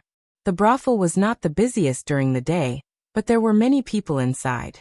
More than half of the seats were occupied. At night, the entire place would be filled with people. Everyone's attention was attracted by the wonderful performance on the stage. No one noticed that in a secluded corner at the back, a pretty girl was excitedly telling the story of the cowherd and the weaver maid to a middle-aged man behind her. Although the opera was wonderful, the story told by the man was even more wonderful. The middle-aged man sat there, patiently listening to the girl. In his arms was a young girl. Occasionally he would look at the stage with a satisfied smile on his face. A gray-robed old man stood behind him. His wrinkled face remained expressionless from start to finish. Outside the brothel, a young man and a young woman leaned against the wall and whispered to each other. When the time comes, there will be official schools in various places. They will be called Emingzu Academy or Emingzu Hope Academy.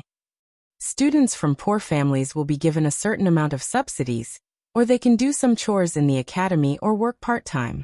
The curriculum must be reasonable, and they must be well-rounded. We don't want to cultivate a bunch of rotten scholars. I will write a detailed report for you when I get back, and you can submit it to the emperor. Li looked at her and reminded, "Remember, you are the only one who can do these things. As for how to get the money, I won't tell you until the matter is settled." The education reform in the Jing kingdom had already begun on a small scale. Li was not worried that these changes would cause opposition. The old emperor already had the ability to judge. The old emperor had wanted to make a move against the aristocratic families for a long time, but the inside story was not that simple. Li ate with him every day, and he learned a lot from him in other aspects. The fact that the court was controlled by the aristocratic families had always been a thorn in the old emperor's heart. He wanted to use the children from poor families to cultivate officials who were absolutely loyal to the royal family to achieve his goal of centralizing power. Although the emperor had great power, he could not do whatever he wanted. He would be a fatuous emperor if he dismissed an official without a good reason, and he would not be able to convince the public. A family like the Cui family was far inferior to the imperial family in terms of military strength. However, it was impossible for the old emperor to send troops to destroy them just because he didn't like them. That was the behavior of bandits. The influence of the great clans was too great, especially to the officials who were attached to them. Touching them without a reason was tantamount to committing a crime. However, he couldn't just watch as these people stirred up trouble in the court and formed cliques for personal gain. The Cui family was a perfect example. Li felt that the king of Shu, the eldest son of the royal family, was banished to that place because the old emperor couldn't stand the sight of the Cui family. The ones he had always wanted to deal with were the magnates led by the Cui family. Thinking about it, the Cui family had also committed a sin. They had just lost a few million taels of silver, and the coffin itself had probably been used up. Furthermore, the emperor was always thinking about them. What an unlucky year. After listening to him, Emmingzu nodded and suddenly asked, "Why does it have to be me?" Li Yi pursed his lips. "This is a great contribution. Of course, we should not let the goodies flow to outsiders." "So I'm not an outsider? We are the three heroes of the capital. We share blessings and misfortunes. Of course, we think of you first when there's something good. It's too distant to call us outsiders. At least we can be considered as half an insider, right?" Emmingzu glared at him. "Bah, who's your insider?" It was obviously a very pure meaning, but she had to misunderstand. Li Yi couldn't be bothered to explain. He only felt that the princess was not straightforward at all today. She was wishy-washy and like a woman. Something's still not right. Emmingzu crossed her arms and stared straight at him. "Every time you're so attentive, something bad must be going on. When you speak, feel your conscience." Li Yi looked at her and frowned. "Ask yourself, when have I ever harmed you?" When Li Yi opened his mouth, he naturally looked in the direction of her conscience. Feeling his gaze, Emmingzu thought of the bowl of soup she had just drunk. She felt uncomfortable all over. She put her hands down from her chest, but she didn't know where to put them. Finally, she looked at him in embarrassment and walked towards the brothel. How can one pacify the world if one's chest is not clear? Li Yi shook his head. He felt that there must be a deeper meaning behind heaven's arrangement. At the very least, the eldest princess had taken the first step on the road to pacify the world. The old emperor had a lot of fun today. Li Yi could see that the smile on his face had never stopped.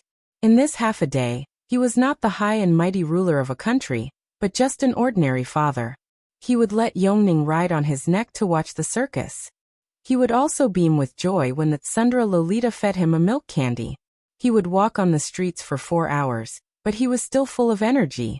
When it was time for lunch, he even let Changda serve him 3 bowls of food. He didn't look like a seriously ill person at all. He could eat and walk and he was in a good state. Of course, the most important reason was that the food he cooked was delicious. After eating and drinking to his heart's content, he was still lying on Li Yi's rocking chair. He squinted his eyes and swayed back and forth. The eldest princess was massaging his shoulders from behind. Emperor Jing's face showed a satisfied expression. "I finally know why you would rather be idle at home than to enter the court and become an official. If you can be so comfortable every day, I wouldn't exchange it for a god." Li Yi tried hard not to show a contemptuous expression. He hadn't done anything yet, but his days were already comfortable. As the dignified ruler of a country, how could he act like a bumpkin who had never seen the world? No matter what, he should at least have afternoon tea and a few pieces of osmanthus cake to relieve his boredom. Emperor Jing closed his eyes and said faintly, "You're the one behind the Cui family's matter, right?" There was nothing to hide. The old emperor knew that the largest glass mine in the Jing kingdom was under his house. He couldn't hide it even if he wanted to. "Your Majesty, don't worry. The taxes that should be paid will not be less." It was a good habit to pay taxes. It was also a hush money. The old emperor had been unhappy with the Cui family for a long time. Since he could vent his anger and get money, he certainly wouldn't have any objection. "It's getting late. It's time to go back to the palace." Emperor Jing opened his eyes and stood up from the rocking chair. He didn't mention this matter until he left with Yongning and Shanning. When the eldest princess left, she looked back at him. Li Yi knew what it meant. Sometimes he really hoped that she was a man. In this way, a lot of unnecessary trouble could be avoided. But when he thought that she was really a man, he felt a little disappointed. A long time ago, he already had a plan and was carrying it out step by step. However, the road ahead was difficult and dangerous. It had not really manifested until now. Moreover, even if he overcome all the difficulties and obstacles and achieved the result he expected, was that result really what she wanted? In fact, Li Yi's heart was still a little confused. She has already left. Why are you still looking? A faint voice came from the side. Li Yi turned around and saw Mississippi Lu holding her sword and leaning against the moon door. Who won just now? When Li Yi was cooking, the old emperor and the two little girls were playing in the front yard. Mississippi Lu and the eldest princess went to the backyard. When she came out alone, her clothes were a little messy. Not surprisingly, they should have sparred for a while. After all, among the people of the same age, only the two of them could be each other's opponents. Mississippi Lu didn't answer, which meant that she didn't win. It seemed to be the same result last time. For Mississippi Lu, who had always swept away her peers, it might be a little hard to accept that she couldn't win against another girl of the same age. Especially in a situation where she couldn't win in terms of appearance and strength. Girls of this age like to compete in everything. Li could understand. He looked at her and comforted her. Don't be discouraged. At least, you are older than her. Mississippi Lu looked up at him with a trace of doubt in her eyes. What did you say? I said, you seem to be a few days older than her? Li looked at her and smiled. I made soup. Do you want to drink some?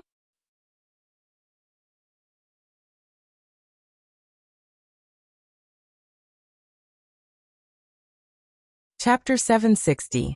Recently, Li Yi was keen on making soup. This work was not as simple as putting a bunch of ingredients in water to boil. The proportion of various ingredients, the amount of water, the heat, the time, and changing any of the parameters, the taste might change qualitatively. In this aspect, he was already very experienced. Of course, the love poured into the soup could not be described by the amount. Ruri's soup nourished the fetus, and Xiaohuan's soup was beneficial to the growth of puberty girls. Although Mississippi Lu did not need to grow any more, it was not bad to drink more. The one who needed to grow the most was actually the eldest princess more than Xiaohuan. Therefore, when Li Yi entered the palace, he brought her a full cup. Eating egg fried rice with a delicious soup that could nourish one's body would be better. Eating egg fried rice with wine didn't sound like a good thing. How is it? This soup tastes good, right? Egg fried rice was a little greasy, and this soup could relieve the greasy feeling. More importantly, it could also grow the body. Emmingza nodded. Soup with rice was indeed better, but after experiencing something, whenever soup was mentioned, she would think of something that made people blush. She looked at Li Yi with some vigilance and asked, "This soup, what's the use?" To relieve greasy feeling, it's not good to drink all the time. Li Yi looked at her and said indifferently, "Don't worry, it's not poisonous." As he spoke, he poured himself a bowl and started to drink by himself. Mingzhu's doubts disappeared, but she felt a little guilty. She really should not have doubted him just now. Li Yi took out a piece of paper and said, "This is for you." Li Mingzhu took it and looked at it. She found that what was written on it was exactly what he had told her yesterday. It was just that it was more organized and clear. As for the more specific and detailed things, he had deliberately omitted them. Just hand it over like this. Li Yi was worried that she would blurt out all the details on her own. So he reminded her of something else. Emmingza did not ask much. She knew that he did this for a reason. This matter was beneficial to the country and the people. He would not harm her. Emmingza looked at him and asked, "How do you get the money?"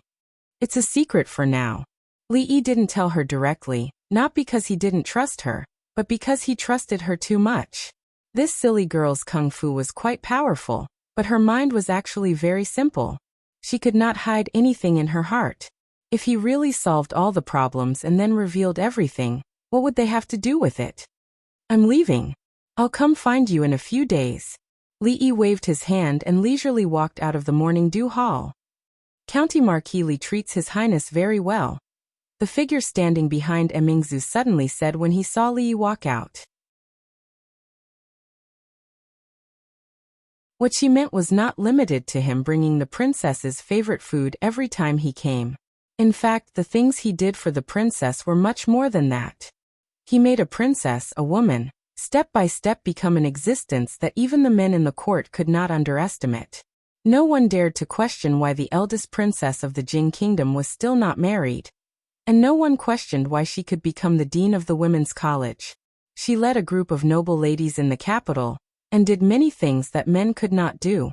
She also let those people know what it meant to be a woman not inferior to a man. Emingzu did not directly respond.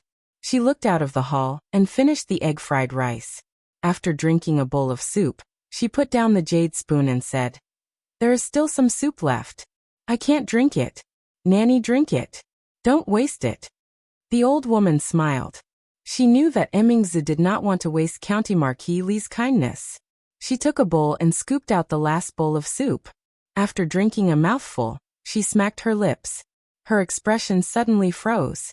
Before the princess was born, she had always been by the empress's side. She had personally served the empress for more than 10 years, and watched the empress grow from a little girl to a woman. Naturally, she knew what this familiar taste of the soup had. Emingzu looked at her with some confusion and asked, "What's wrong?" The old woman put down the bowl and looked at her meaningfully.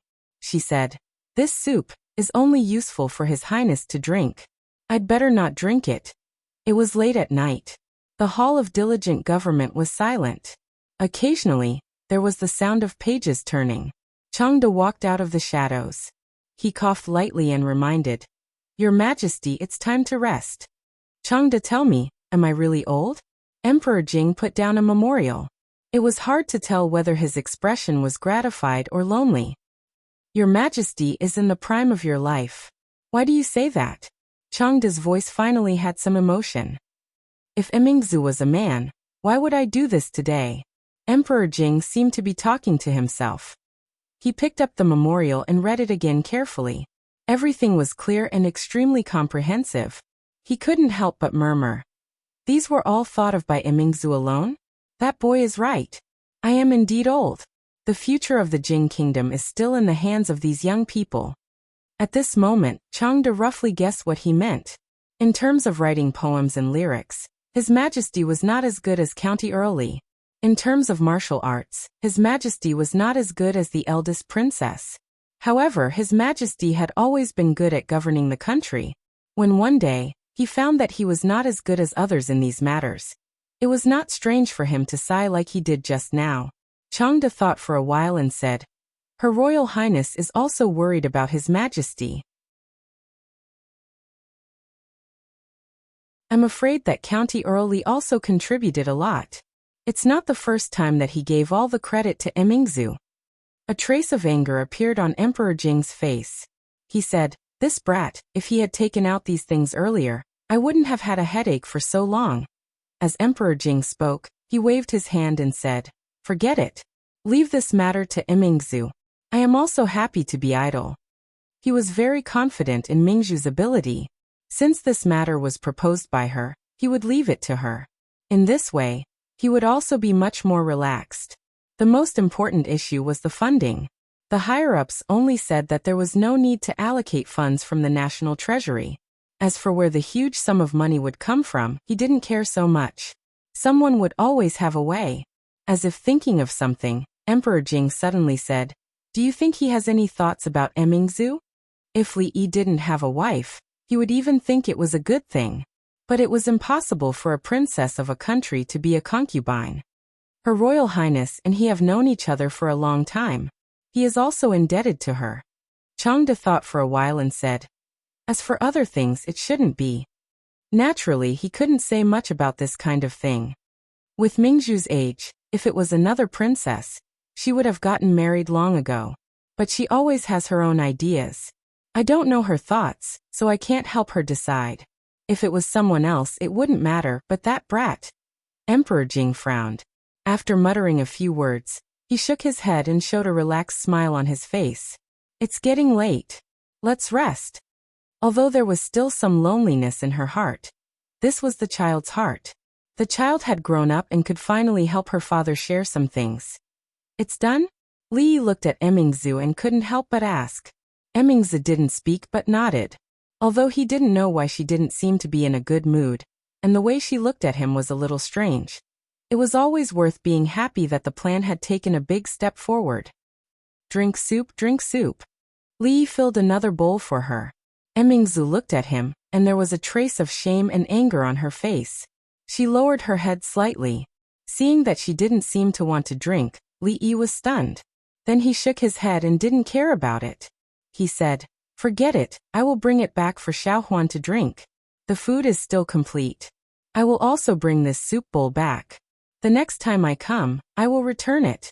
After all, whether the Princess Royal grew up or not had little to do with him. The little servant girl was in the puberty period and her nutrition had to keep up.